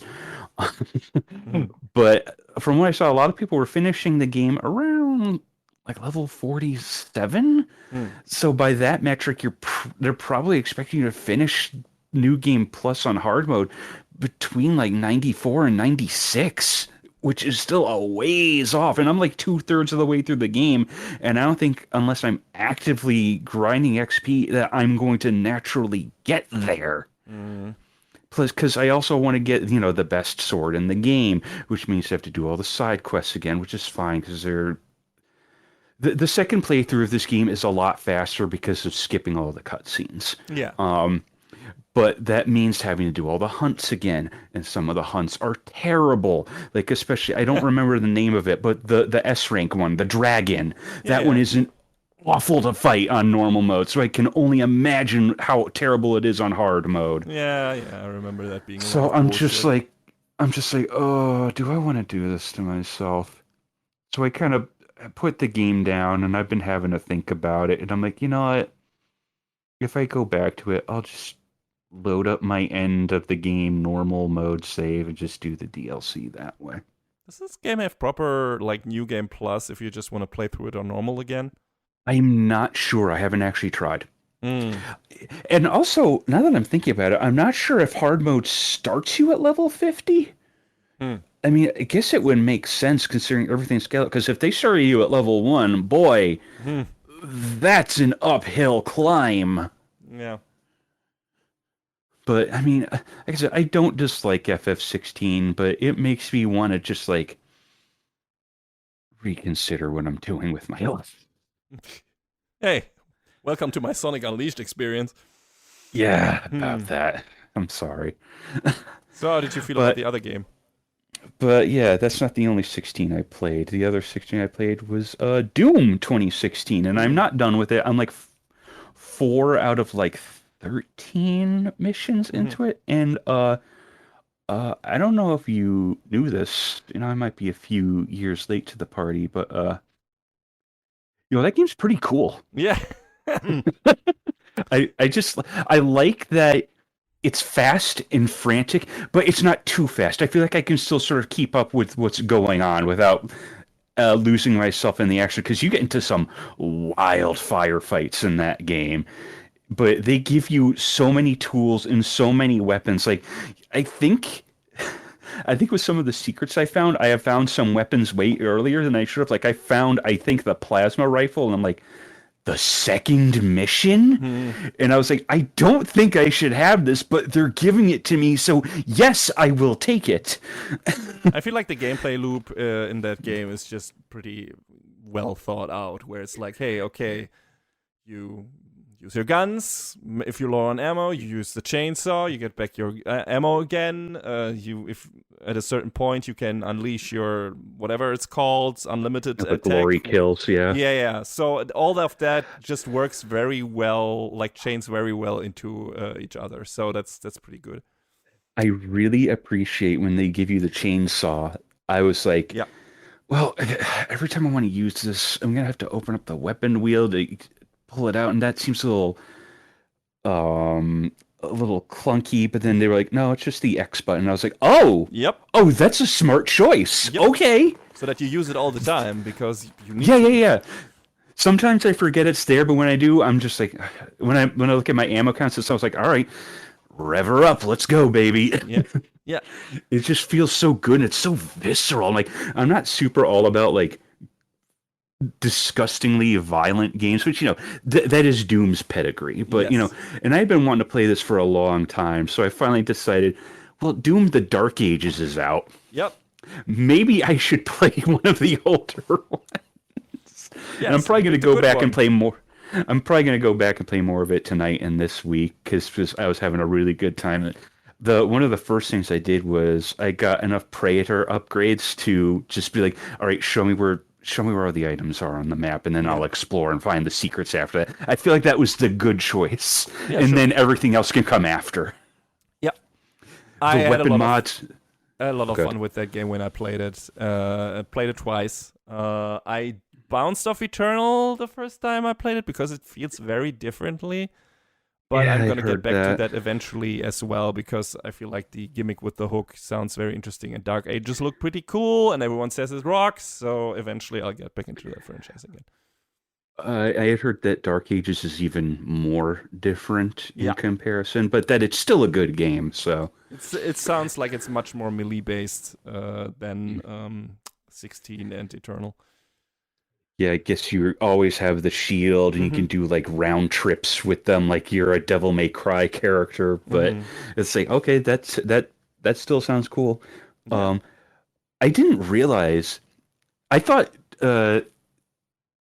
Doom 2016 was like a lot more straight in its mechanics. I didn't realize there was like, oh, there's different upgrades you can get. There's weapon mods. I was like, oh, so they were like just they were cooking with this one because you can do all sorts of stuff with like here's a shotgun that fires a grenade. You can use it to fire a 3-round burst, and then I get the super shotgun, and I'm like, oh, Yeah, let's yeah. go. I was Oh. like, okay, I need to look up what is the best upgrade path for each gun because I don't want to put any points to the wrong one. So I was like, I was so afraid to choose the wrong one. But yeah, the arsenal in that game is fucking ridiculous. I And mean, yeah, honestly, it doesn't feel like there's a wrong choice yeah, because, maybe. like, I was messing around with the grenade mod for the normal shotgun, and normally when you get it, there's like, I don't know, maybe half a second before the grenade is ready to shoot. There is a very clear first upgrade to choose on that one, so it makes it so that your grenade shot is ready instantly the moment you pull down the left trigger. And I was like, this is a good. I Yeah. like this. The soundtrack is also great in that game Oh by Mick yeah. Gordon. Shame that there was such a falling out and drama on the second game, and Yeah. kind of the soundtrack got kind of fucked up in the process. But in this first one, it's fucking ridiculous. It's very, very, very well done and adds a lot to the frantic pace and combat situations. It's really cool. Mhm. Yes. But yeah, I look forward to playing more of that. Like I said, I want to try and work on it this week. I have a few days off later in the week that I'll probably try and put some time in. So yeah, I've been trying to get away from playing just FF14, but you know, It's not always easy, but you're getting to it. So I'm one I'm by one. trying. I'm trying. Yeah. I'm trying, man. One game at a time. And I guess that's it for the play buffet. We're gonna move over to the few news bits we have. And now, ladies and gentlemen, a bit of news. Yeah, right. We got a few news bits here. Not too many, not too big stuff, because we're already running very long, and we want to get to our discussion section. But yeah, the last time we talked, we just watched like the announcement trailer for the Switch 2, and since then there was an actual direct with some games and some more details on the specs and all of that. So won't go into all of these really in detail because it's been a while since that was announced. So I feel like that is a bit moot. But John, general impressions. You're still excited for the Switch 2? What is the thing that you're most looking forward to with that system? Looking forward to games not running at like 10 to 15 FPS, but and a lot of games are confirmed to get free upgrades, which is nice. Like, I know there's been some noise about the games that have paid upgrades, and for a couple of those, like, yeah, okay, like the Zeldas, you probably shouldn't have to pay for an upgrade. I think that's a little ridiculous. Hmm. At least with Kirby and the Forgotten Land, you're getting a significant chunk of new content. So I look Hmm. at that and I'm like, okay, all right, I feel like I can justify this. A couple of our friends and I were going back and forth. I'm like, oh, they're making some mechanical changes to Zelda, and it's like, should I go back in and play it? And they were like, no, don't do it. And I was like, yeah, thanks for talking me down. So I don't think I'm gonna do that.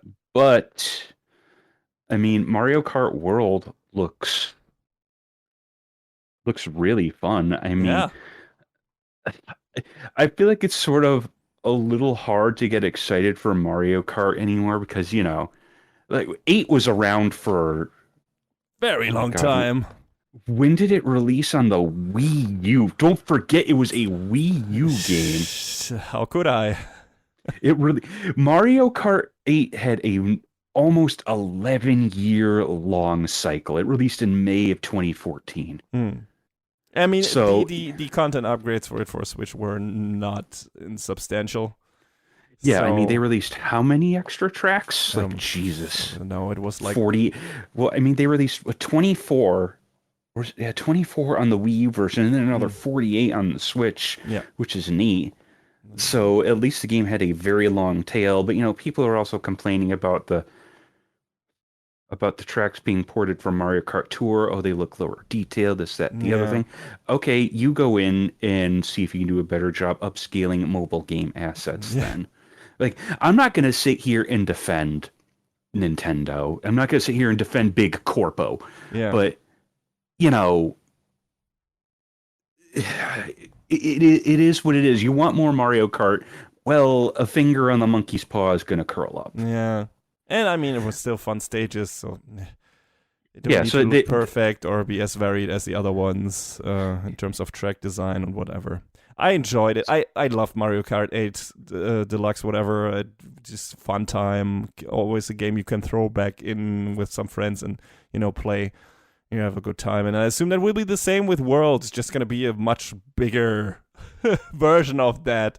And I'm really interested to find out how that will actually manifest when it's actually when I'm actually playing it. If there will be some repetitive parts like getting Burnout Paradise style, getting from one part to the stage to the next one, and you don't fall behind. Good luck.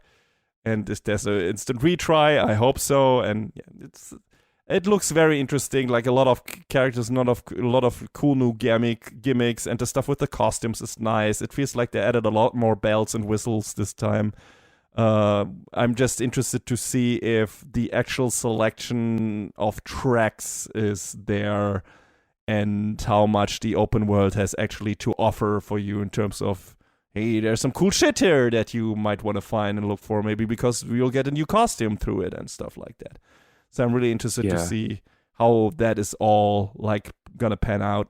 And of course I'm looking forward to Metroid Prime 3.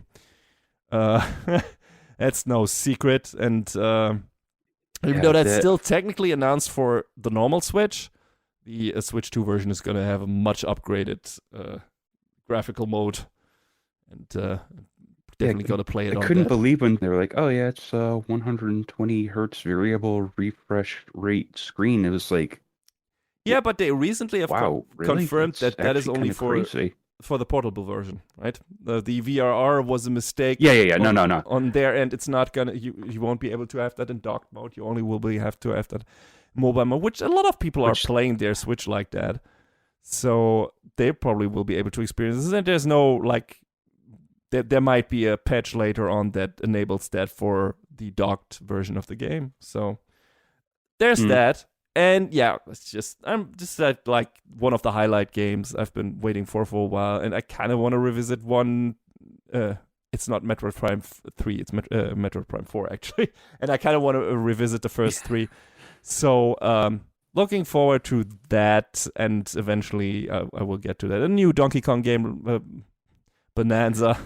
Looks really fun. Great title. That looks like a lot of fun. Yeah, so there's some good stuff coming. There's a new version of Yakuza 0 coming out. Yeah, I mean, I won't play that, but which I do wonder if they'll backport that to the other versions of the game, or just like, I guess, do another big re-release, which I feel like would be a little unfair to people who've already bought the game on other platforms. But who knows? Maybe Sega will pony up to patch the other versions of the games. Yeah, we'll see. One game that really excited me was the HD remaster of Bravely Default. Mm-hmm. Because that's been stuck on the 3DS, and that deserves to be free on other platforms, and it's a great game that lots more people should play. Yeah, well, usually check that out then, because I haven't played that on 3DS, so... Yeah, it's. I think it was this team has done some experimental stuff. Like I think one of the games they did was on the 3DS. What was it called? Like I think it was called like Final Fantasy IV Heroes of Light. And it was like a little different from what you would expect from a Final Fantasy game. I don't remember exactly in what ways, but then they kind of were like, "Hey, we're just gonna make a big boy game now. Also, we're gonna bring in Revo to do the music, and that game's soundtrack slapped." Yeah. But yeah, there was a weird moment during the stream where it sort of like cut out, and I wanted to see footage of Enter the Gungeon 2, and it was like, you have to go to another stream, idiot. Also, finally, details on Daemon Ex Machina Titanic Scion, which, that's a cool giant robot game. It was really surprising to see some of the other ones in there. Like, they were like, oh yeah, 1 Street second Fighter. of Silk Song. Yeah. Which everyone was waiting for, and they were, what, you just gonna put it in like that? What the fuck? My heart goes out to fans of Hollow Knight because I don't really have a dog in the race, Me but neither. I hope they're able to play Silk Song sometime before the heat death of the universe. What else? It was cool to see stuff like Cyberpunk and FF7 Remake. Street Fighter 6, that apparently looks better than it does on a Series S. Uh-oh. Really? Yeah, like some people were showing some differences in the level of detail, and like on some of the macro shots of some of the characters, it looks better on Switch too. Interesting. Yeah. Well, yeah, this is definitely some stuff. I mean, not all of that is coming at launch, so I don't know how much. Right. It's weird that they're putting their Nintendo Land, I don't know, whatever thing to promote the console. You know, what actually explaining the console to you and the different things you can do with it be like paid. That should come with the system. That's dumb. Very weird choice, and I'm interested to see how many of the features actually get put into certain games, like the mouse stuff, for example. Like, how many games are there going to be that actually make use of that and everything? But, you know, all of that, it looks like a very solid system. I'm looking forward to getting my hands on it eventually, whenever that will be. I don't know. I'm not going to be able to get it at launch, probably. But we'll see. Maybe later this year or next year or whatever. And by then, probably a couple more games will be out. I mean, I think Mario Kart World is going to be at launch, and Bonanza is going to come sometime in summer, and then I don't know when Metroid Prime 4 is coming. So we'll see. But by the time I get to it, there are probably some games I'm going to check out and looking forward to it. And the only other weird thing that they introduced is this game card system for sharing games, which seems to be not that well thought out, actually. So, yeah, I mean, you can do it on Switch One now, I guess. Like I just downloaded a system update the other day, and it was on the home menu, and I'm like, all right, yeah, I can't wait to share games with myself. Mm-hmm. It sounds like they downgraded that by introducing that new system. It was apparently easier before, or you could do it more game sharing, at least inside of the family or whatever, and now that is not possible anymore without the game card. So it's I don't know, that sounds like it kind of, they went a bit backwards there, but we'll see. But yeah, it looks like a fun system. There's also the game key cards where the game is like not really on the cartridge, which that's what I meant. To be fair, okay. Yeah, I mean, to be fair, that's not new.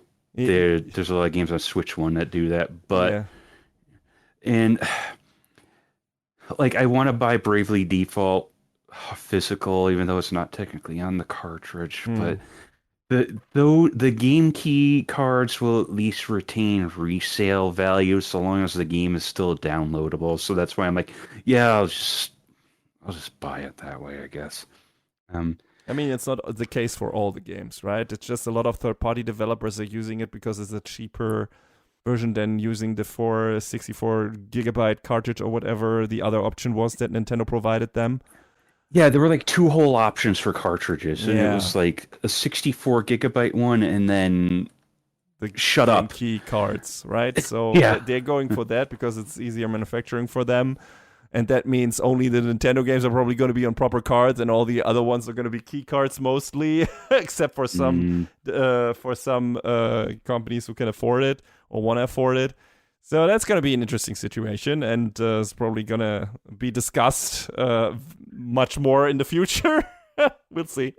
Cool that there's a new Kirby Air Ride. Like they really baited that when I was like, there's no way they're forcing Sakurai to do another Smash Brothers. Just the way the teaser started out, and then when they were like, "Oh, Kirby Air Raiders," it's like, "Oh, this is the game Sakurai has wanted to make for a real long time." So cool. Still hoping for that Kid Icarus Uprising port/remaster. He had been hinting at that for a very long time, so maybe shrug. It would be nice. Like, I always felt like the game, in terms of presentation, deserved to be on a bigger screen and higher quality graphics and so on, so maybe we'll get that. And with better controls. Yeah, I mean, that's also something that, might, depending on how the most controls actually work, might actually be able to make use of that properly. So, I don't know. We'll see. Maybe Sakura will do it eventually. But yeah. Also, Toby Fox just out of nowhere saying, "Hey, chapters 3 and 4 of Deltarune, both are coming at the same time." Like, I think the collective internet lost it on that one, because I guess the big meme is Deltarune tomorrow, and well, there it is. Yeah. Looking forward to that. Are you gonna get it at launch? I have a pre-order on Walmart. We'll see if it actually stays. If not, then I'll figure it out. But I mean, you know me, I'm stupid and I want to be on the idiotic bleeding edge. Like, I mean, I'm not gonna. This whole game chat thing to me is like dumb, and I'm just not going to use it. It's like there's no reason for me to use it. I have zero desire to buy a camera or to buy... Yeah. Like, I mean, the Switch 2 Pro controller looks nice because it's got the buttons on the back, even though I don't ever really use those. But, I mean, I have a third-party controller now that I really like, so maybe I'll eventually buy one if it comes in a neat design, because I have... What Pro controllers do I have? I have the Xenoblade one, and I have the Smash Brothers one. So, you know, I am mostly in the habit of buying a neat-looking controller if I need it, not because, oh, here's a new one. Just wait for the one with the pretty colors.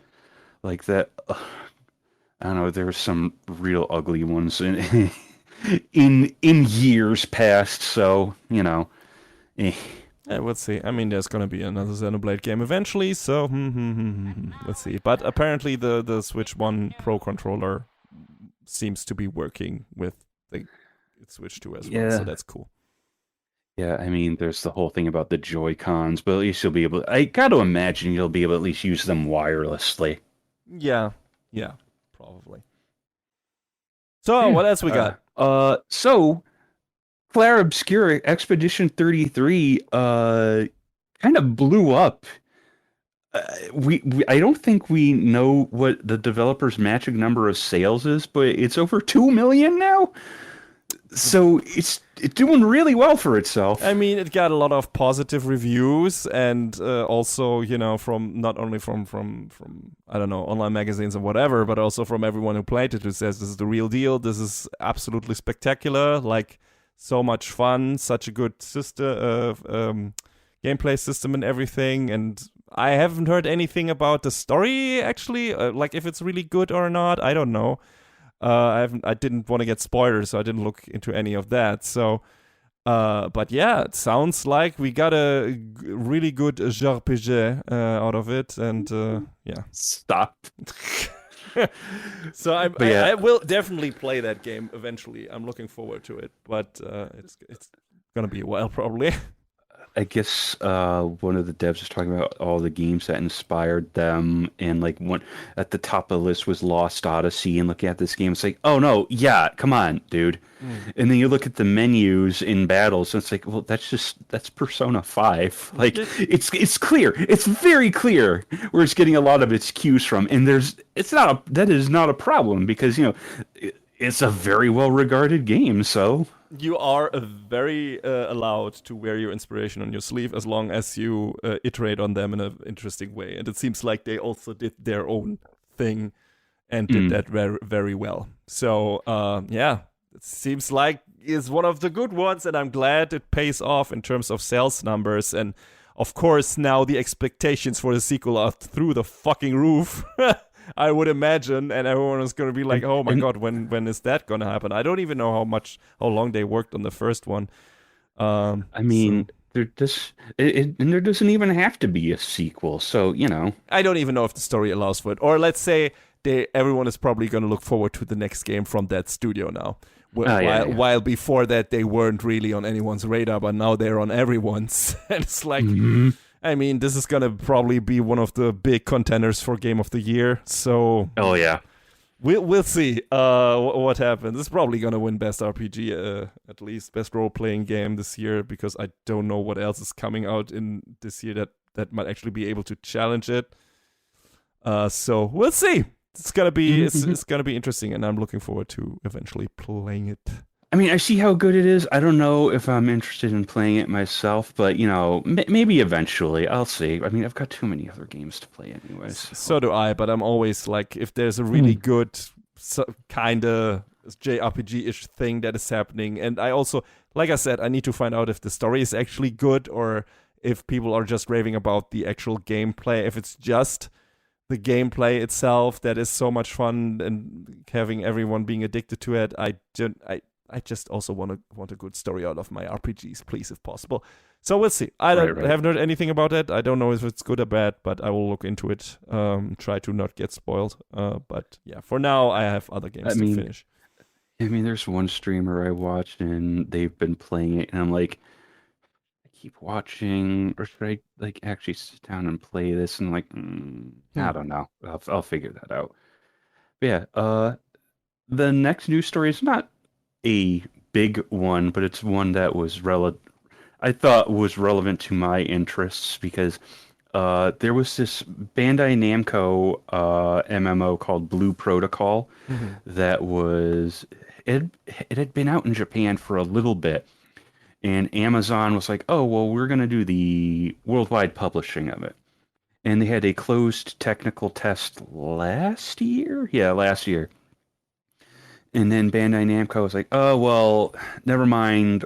We're going to shut the game down." And then Amazon after was like, "Well, I guess we're not publishing it anymore." So that kind of stunk because I thought the game was actually pretty fun. Mm-hmm. But then a couple of days ago, out of nowhere, Blue Protocol Star Resonance was announced by a different publisher, and the game gets to live on, I guess. Yeah.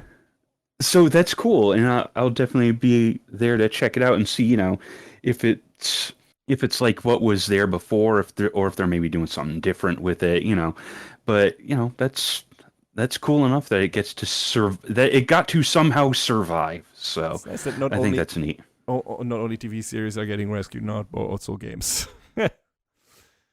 What a world! Yeah, weird. In other positive news, or potentially negative turn positive news, we talked about someone from Giant Bomb before, but there was a bit of a kerfuffle thing happening of maybe them being sold by their previous owner, Fandom, and I think a similar thing was coming up for Polygon. I'm not sure how it panned out there and what actually happened, but for Giant Bomb, it turned out due to certain the paths of fate. Now the actual people who comprise Giant Bomb, like people like Jeff Grubb, like Dan Reichert, like Jeff Beckler, now own Giant Bomb. They own actually the site, the IP, whatever, and are independent now, which is one of those things that never happens, kind of or feel like it never happens. I think it happened to some other. I think Game Informer also went. I'm not sure if they went fully independent, but they recently got revived, and I think by some of the original people that worked on that. So it seems like a lot of games media is going more independent these days, which I think is a good thing. And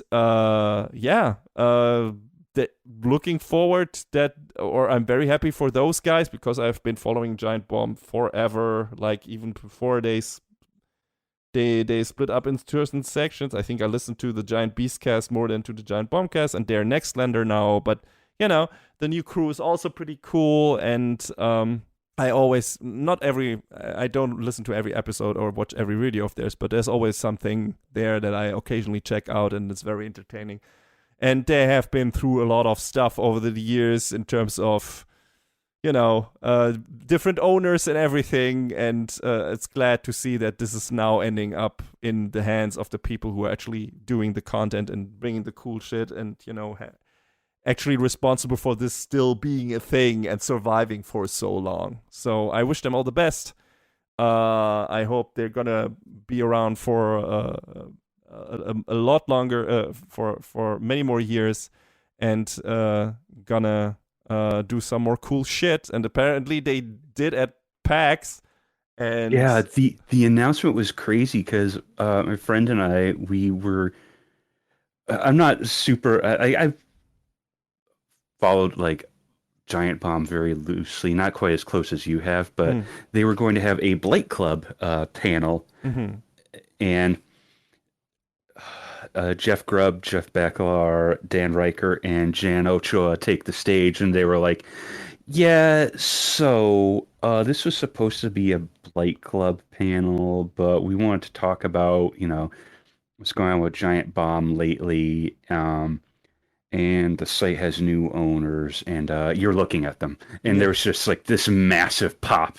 So everyone got up on their feet and was cheering and clapping, and that was really great. But my friend and I went there for one thing in particular, and we ended up leaving about halfway through. But it was nice to hear the news that Giant Bomb gets to live on. So yeah, and I think even they were surprised how big the pop was. I think Dan expected a pop, but not that big of a pop, because like people were given standing ovations and everything, and everyone was very happy after the news that came across. Sounded like they would be in dire straits or whatever.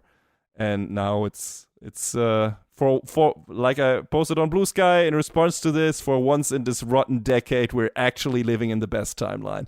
So this was just a nice uplifting thing that happens, and like I said, I'm wishing them all the best, and I'm happy they get to continue to do what they do, and are now not beholden to any weird expectations outside the ones of their fans, and we'll see.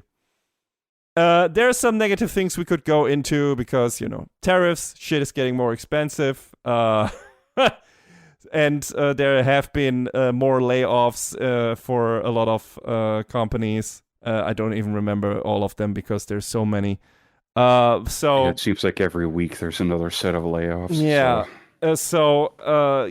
Shit is still dire in other parts, but I wanted to focus on the positive stuff here. So let's just keep it at that for the news bits. And let's move on over to the final section, one up for discussion, and talk about our gaming history.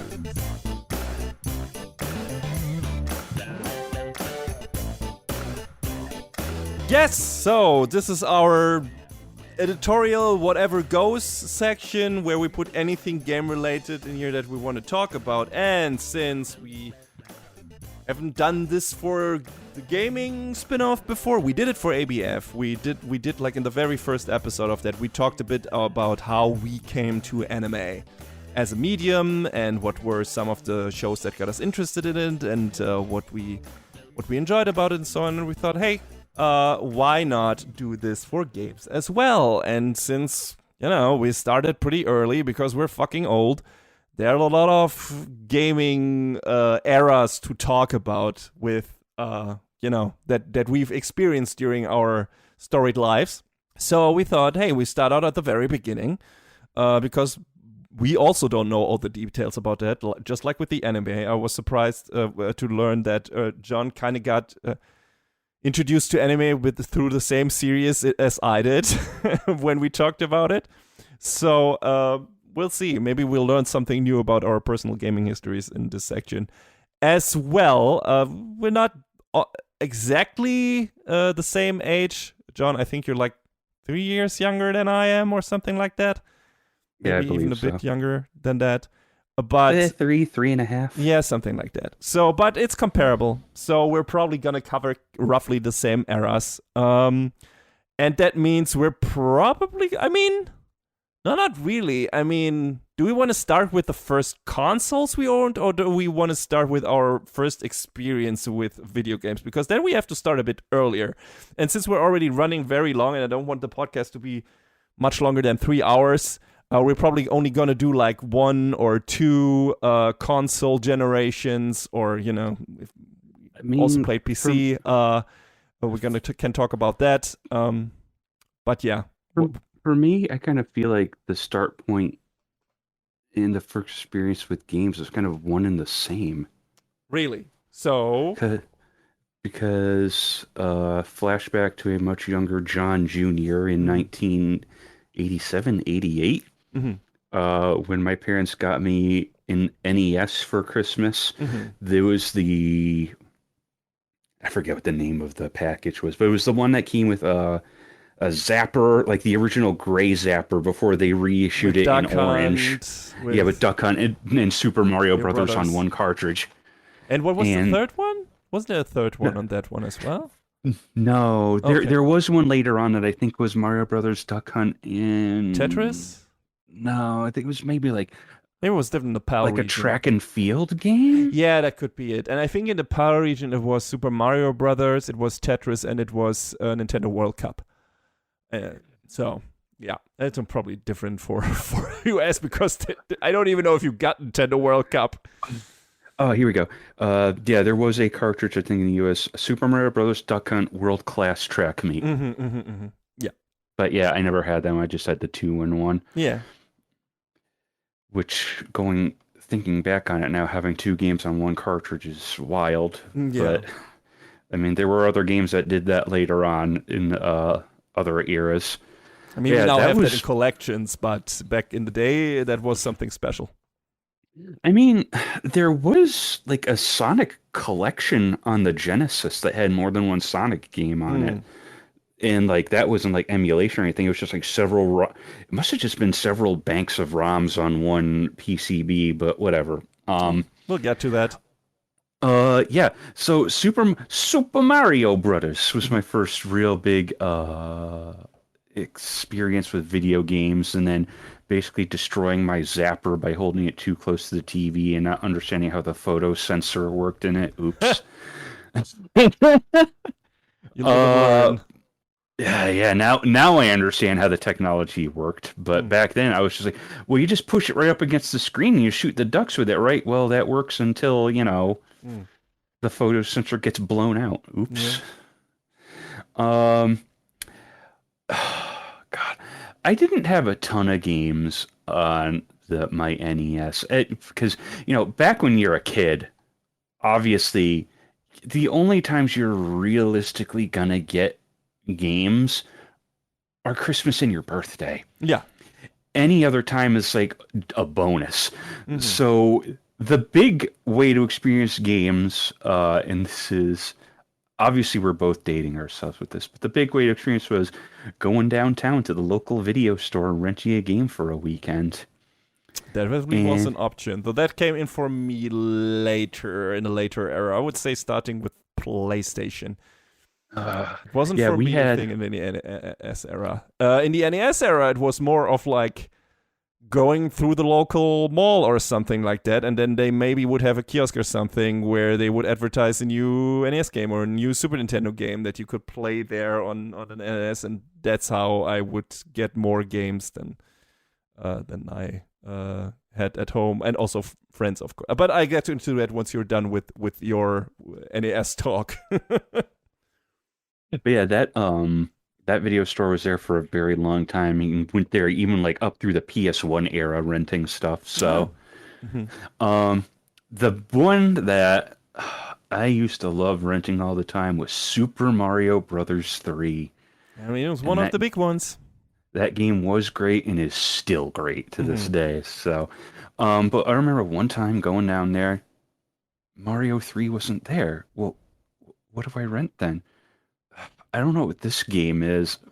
I guess I'll rent it. I guess it's called Mega Man 3. I don't know. So I get it home. And I'm trying to play it like a Mario game because every game is Mario, right? You're just running and jumping. You're running and jumping on enemies. What do you mean I can't jump on enemies? What's going on? I have to shoot them. What is this? And I didn't understand it. And I was a stupid child. But then when I kind of came to grips with, it's like you're just running and shooting and jumping and climbing and sliding. Then I was like, yeah, hey, you know what? This is pretty cool, actually. And still waiting on the new Mega Man game since Mega Man 11, but that became a lifelong big love of mine. So I had some other weirdo games. Like there were some weird like movie tie-in games. Like my parents got me, of all the movie tie-in games in the world, The Hunt for Red October. And I'm some like, weird ones in there. I think I got Top Gun at some point. Yeah, and then there was, then you had the more standard stuff. Like I had Zelda, I had Kirby's Adventure, both great games. Zelda 2 pisses me off to this very day, but I had it. There was this game, I think, what was it called in Japanese? I think it was called like Ninja Jamaru-kun, or maybe it was something else. It was this Capcom side-scrolling platformer, and that it didn't make its way to the U.S. under that name. No. It got put under a different license and re-released under a different name with a different product line tie-in called Yo Noid, and it was a promotional vehicle for Domino's Pizza. Yeah, I have heard about that. And boy, that game exists. I don't know whether or not the original game is better or not, but it was trying its best to be a weirdo platformer with some stuff going on. I don't even, man. Okay, that's what it was called in Japanese. It was called Hanamaru the Masked Ninja, so definitely a much more generic name, but he had the same thing. He had a bird that he would like launch at enemies to attack them. So what did that get replaced with in Yo-No? It got replaced with a yo-yo because doing it Star Tropic style. A little bit. That's a game I never played, man. But I always heard it was really good. So I'll talk about it. Yeah. I didn't have a whole ton of games on the NES back in the day, but then through stuff like the Virtual Console on Wii and Wii U, I was able to experience a lot more stuff. So, yeah, there was a lot of games on the NES, and there's a lot of good games. There was a lot of weirdo trash, but there was a lot on there. Yeah, I agree. It was a fun time. I got into the NES pretty late. I think it was 92. And at that point, the Super Nintendo was already out, technically. But I didn't even start with the NES. And also, the reason why I got it so late is because before that, I played games mostly at my friends' video games. I convinced my parents pretty late that it would be wise to invest a lot of money in a video game console. Or tele games, as they were called here. Whatever. But no, I think the first time I came into contact with video games properly was at a friend's house, and he had an Atari 2600, I think.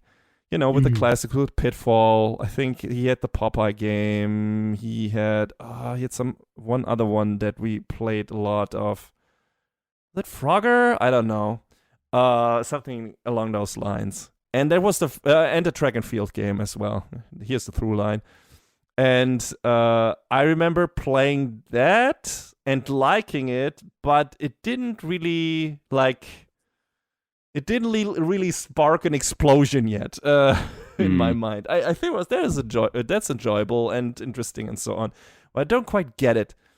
fun enough, but but I wasn't like addicted or anything to that. And then two friends of mine, one of them again mentioned him before, Alex, and his brother, they had the fortunate benefit of having a dad that was traveling a lot internationally, and also had enough money to buy them an NES early. The problem is, there weren't that many games in Germany yet. So what did he do? He actually bought a modded NES console, which I must believe in these days was a fucking rare thing.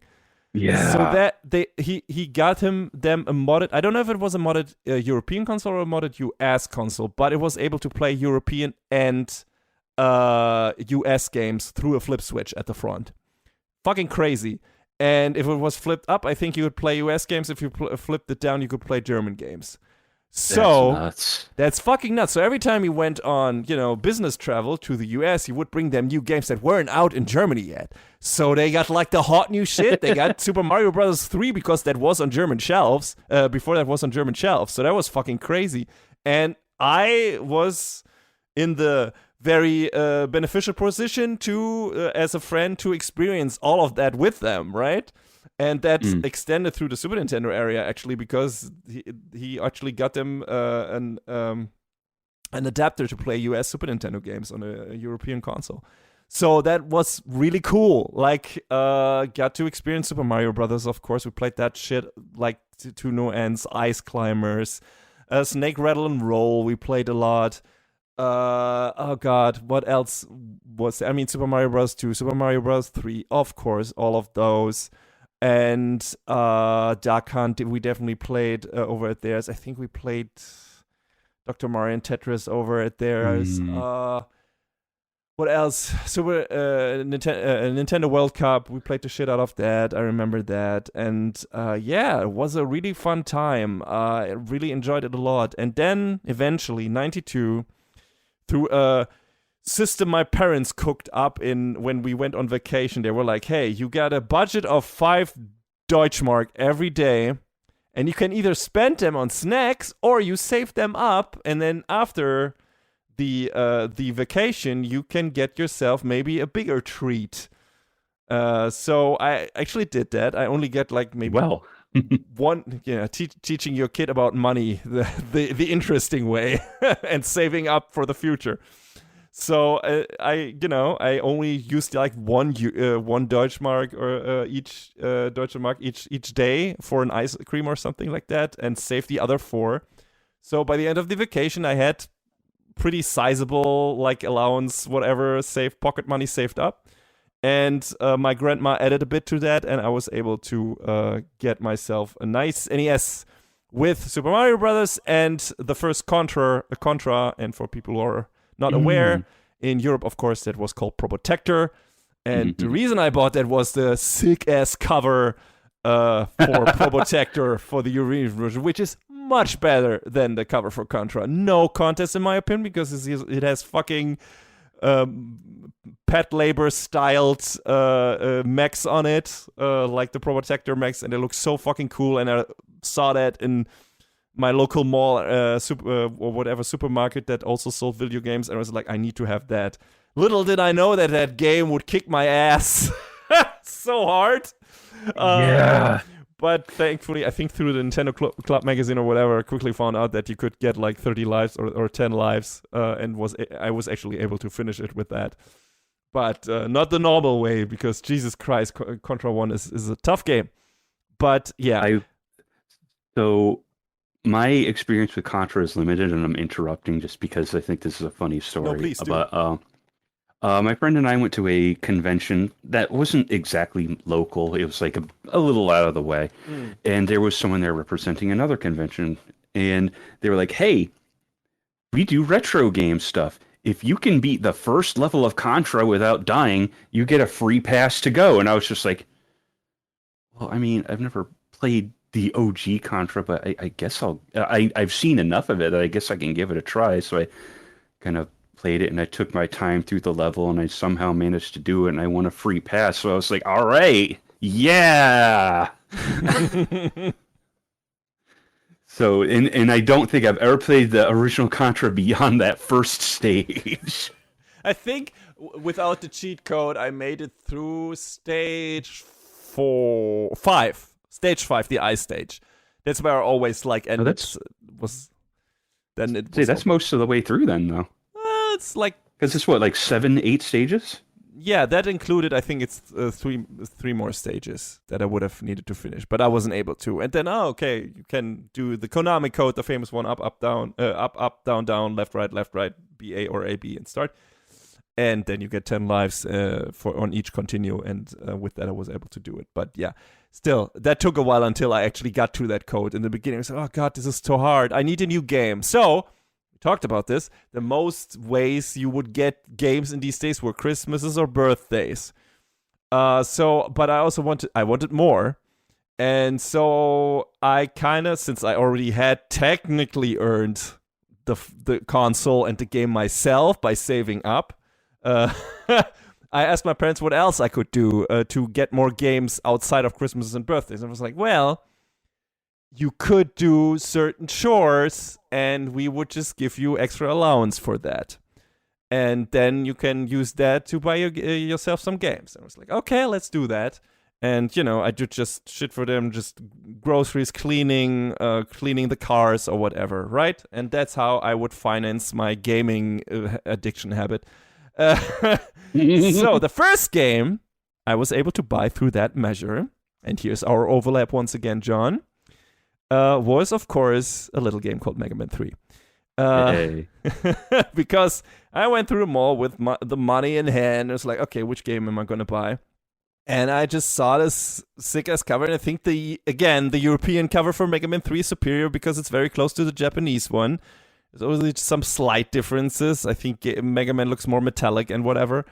But aside from that, it's pretty close to the Japanese one, and I don't know if I would have bought it if it had the if it had the US cover. But it looked super sick, and of course he had a dog in that game, and I recently got a dog myself, and I was very happy. I was like, oh man, this is me with my dog. I'm gonna buy this game. So I played it and fell in love, and I was like, holy shit, this is amazing. You get new powers every time you beat a boss, and it's super cool, and the levels are super cool. It's super tough, but it's also really fun to play. And also had a schoolmate who also had the game and told me like the special trick how to beat the final boss because I didn't know how to do it.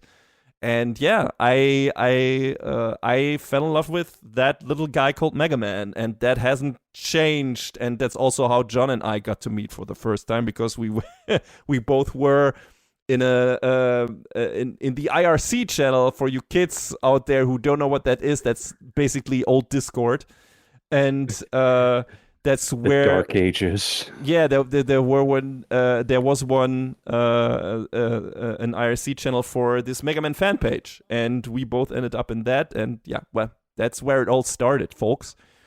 So definitely Mega Man, the origin, or one of the parts of the origin for gaming habits, and also for video game, not career, but history. And also for this podcast, because without Mega Man, there probably wouldn't be Anime Brain Freeze. There also wouldn't be Freeze Frames per Second. So there you go. That's where it all came from. The good old Blue Bomber. And yeah, of course, I bought the other Mega Man games that came after that. I bought 4 specifically, I think, for cleaning my parents' car several times. I remember that. And then I bought Mega Man 5, of course, was looking forward to that. The information of when games were coming out were very sparse back then. You basically stumbled across them when you went to your shop, or like you said, your video rental space or place or something like that, which I didn't do back in the day, not until like N64 PlayStation era. So I was like, okay, Mega Man 4 has been out of...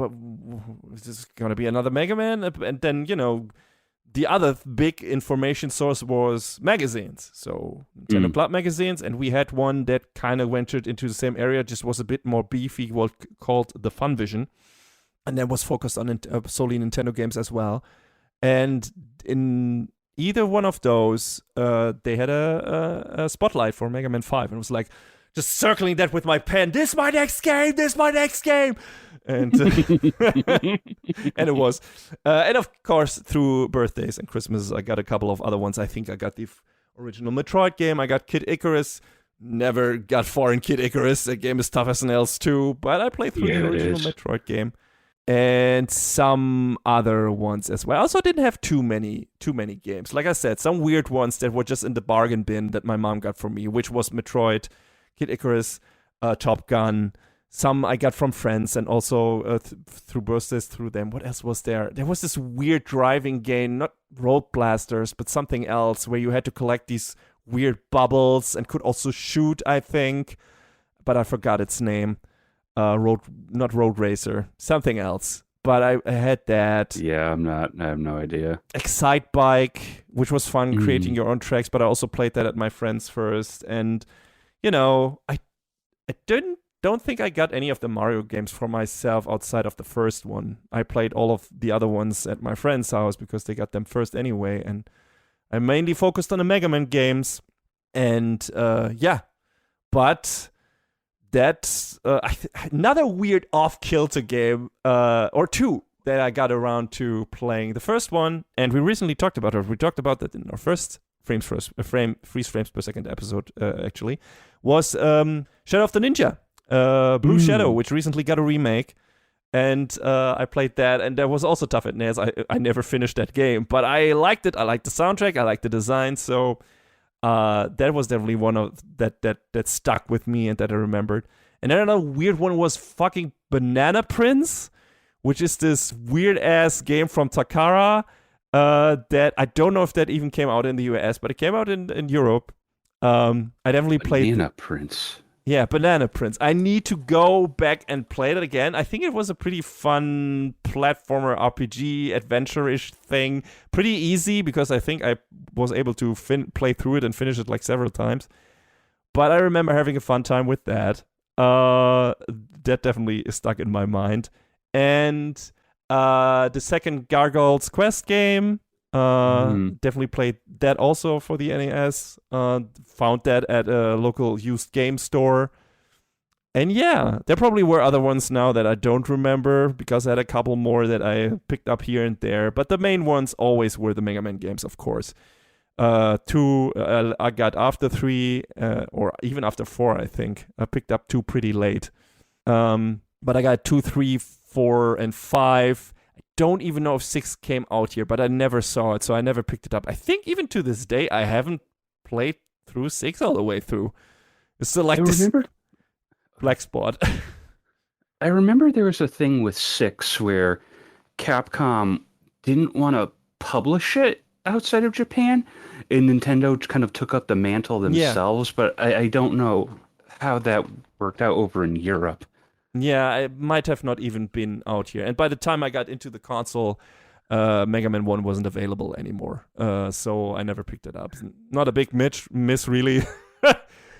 Yeah, Mega Man 6 is kind of to me, but Yeah, and 1 too. Like 1 and 6 are like, I mean, like I said, I haven't really played 6, so I eventually will, but. Do you want me to hit you with a controversial opinion? Yes, please go. I don't really like Mega Man 2. Really? Oh, okay. I never did. Like I have played through it a few times, and I respect that. That was the big game, and yes. But I never really liked Mega Man 1 or 2. Like I to this day, it shocks me that series got past its first version. Absolutely. Like, I was really surprised, revisiting it, that Mega Man 1 wasn't the nail in the coffin for that franchise. Because that's a very flawed game, and it's not really fun. Like, I mean, the ideas are there, but the actual gameplay is still, woof. Like, It doesn't look particularly good. It feels very unfinished when you compare it to the later game. The jump from 1 to 2 is fucking incredible, and from 2 to 3 even more so. But yeah, I guess a lot of people just started with 2 technically, and it blew them away. And I mean, there's a lot of great stuff in that game, and I feel if you play it in the US and the European version, you get like an easier difficulty setting. And maybe because it was very easy to play back in the day and nobody played the difficult setting in the beginning, it was a good point of entry, and that maybe because a lot of people were able to finish it, it stuck with a lot of people in their minds as one of the best games. And, soundtrack is legendary, the bosses are cool and everything, but I also can see the argument it not being someone's favorite. God, if you say soundtrack is legendary, I think that one Wily stage theme is probably the most remixed one on OC Remix. That is the Mega Man theme beyond the main theme from Mega Man 2. These are the 2 themes that everyone knows. Like, I love the soundtrack for Mega Man 3, but, 2 is just the thing that gets remixed so much and everyone knows it, and it's just the thing. And, yeah, I don't even know if 2 is... It probably isn't my... I like to play it because it's super breezy and easy. Like, you can play through it so quickly. All the other ones have more wily stages and so on. It takes you a while longer to get through them. But I think maybe 5 might even be more my favorite than 2. And 3 is just unfair because it has that big nostalgia bonus for being the first Mega Man game and one of my first video games ever. So... to be fair, 3 also has a lot of flaws, but obviously it was the first one that both of us played, so it has a special place. But like looking back on it, it's like, yeah, some of the stage design is weird. You can tell there's some stuff that shouldn't be going on with this game, but in spite of that, it's still a really strong, really good game. Like, I mean, you look at the stage select. What is with that one glitched line above Shadow Man? Why does it do that? Yeah, and I guess there's an actual technical explanation for that with like one of the mapper chips being weird. But it's just like back in the day, you look at it and you're like, oh, that's normal. Okay. Was Mega Man already able? Yes, he was already able to look into the different corners of the stage selection in that game, right?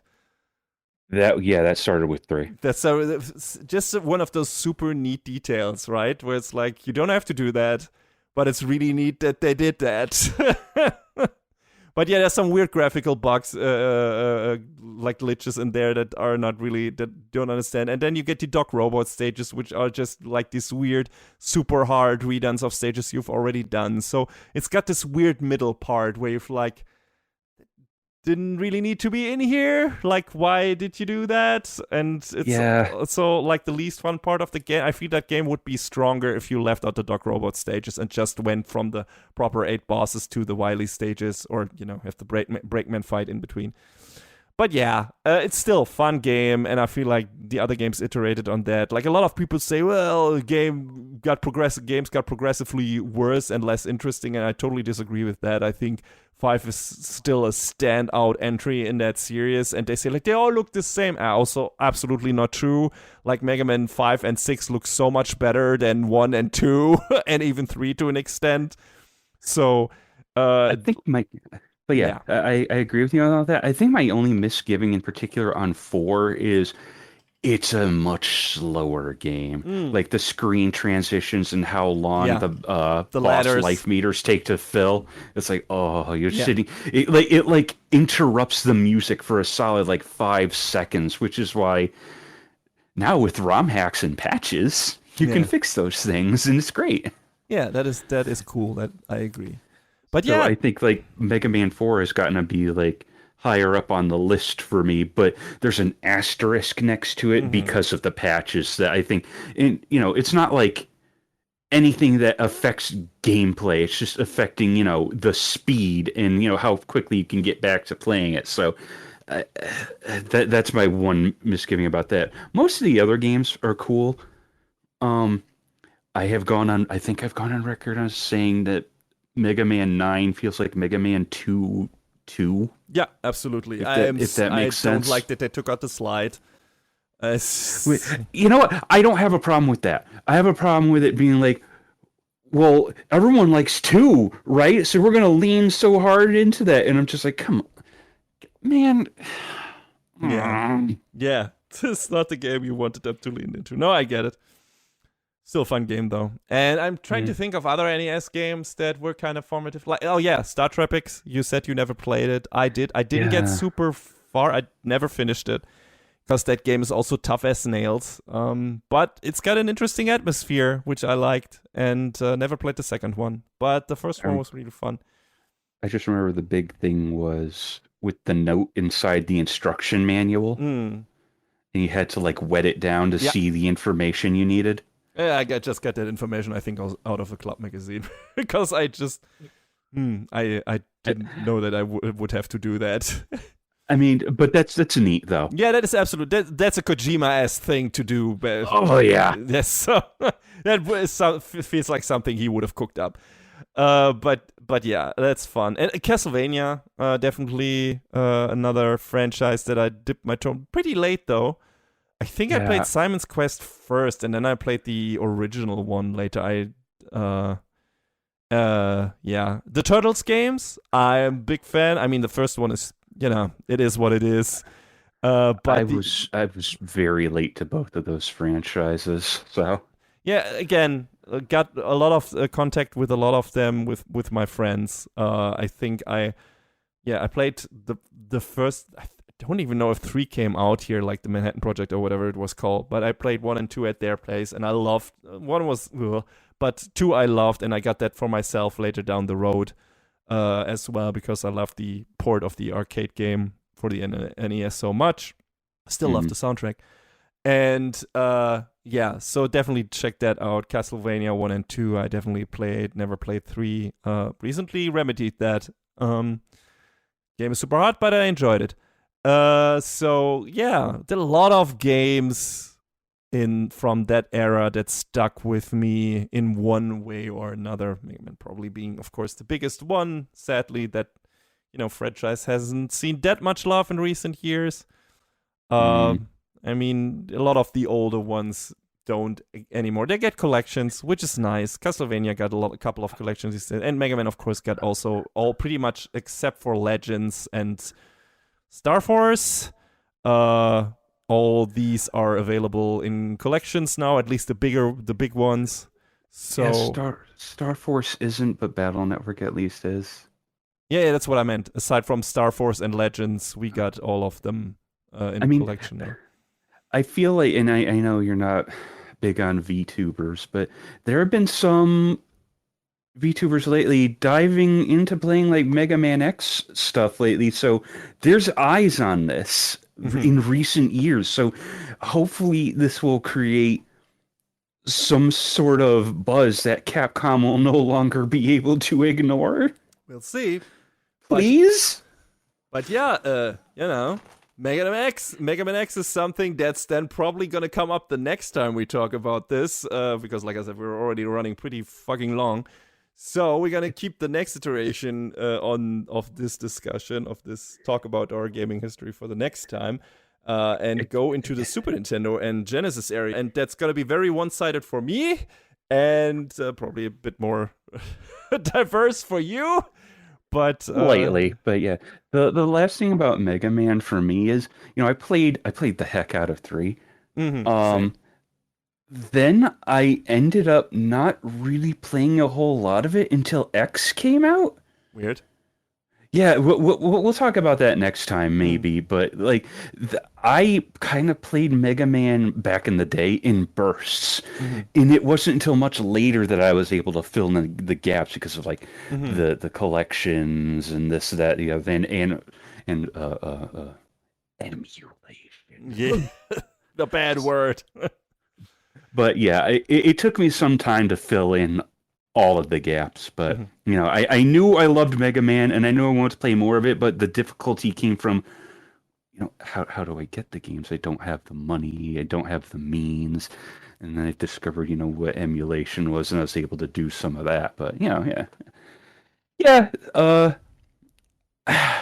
we'll talk about it next time, but I had a little I dipped my toes a little bit into the Genesis side, not as much as you might think, but it was there, so.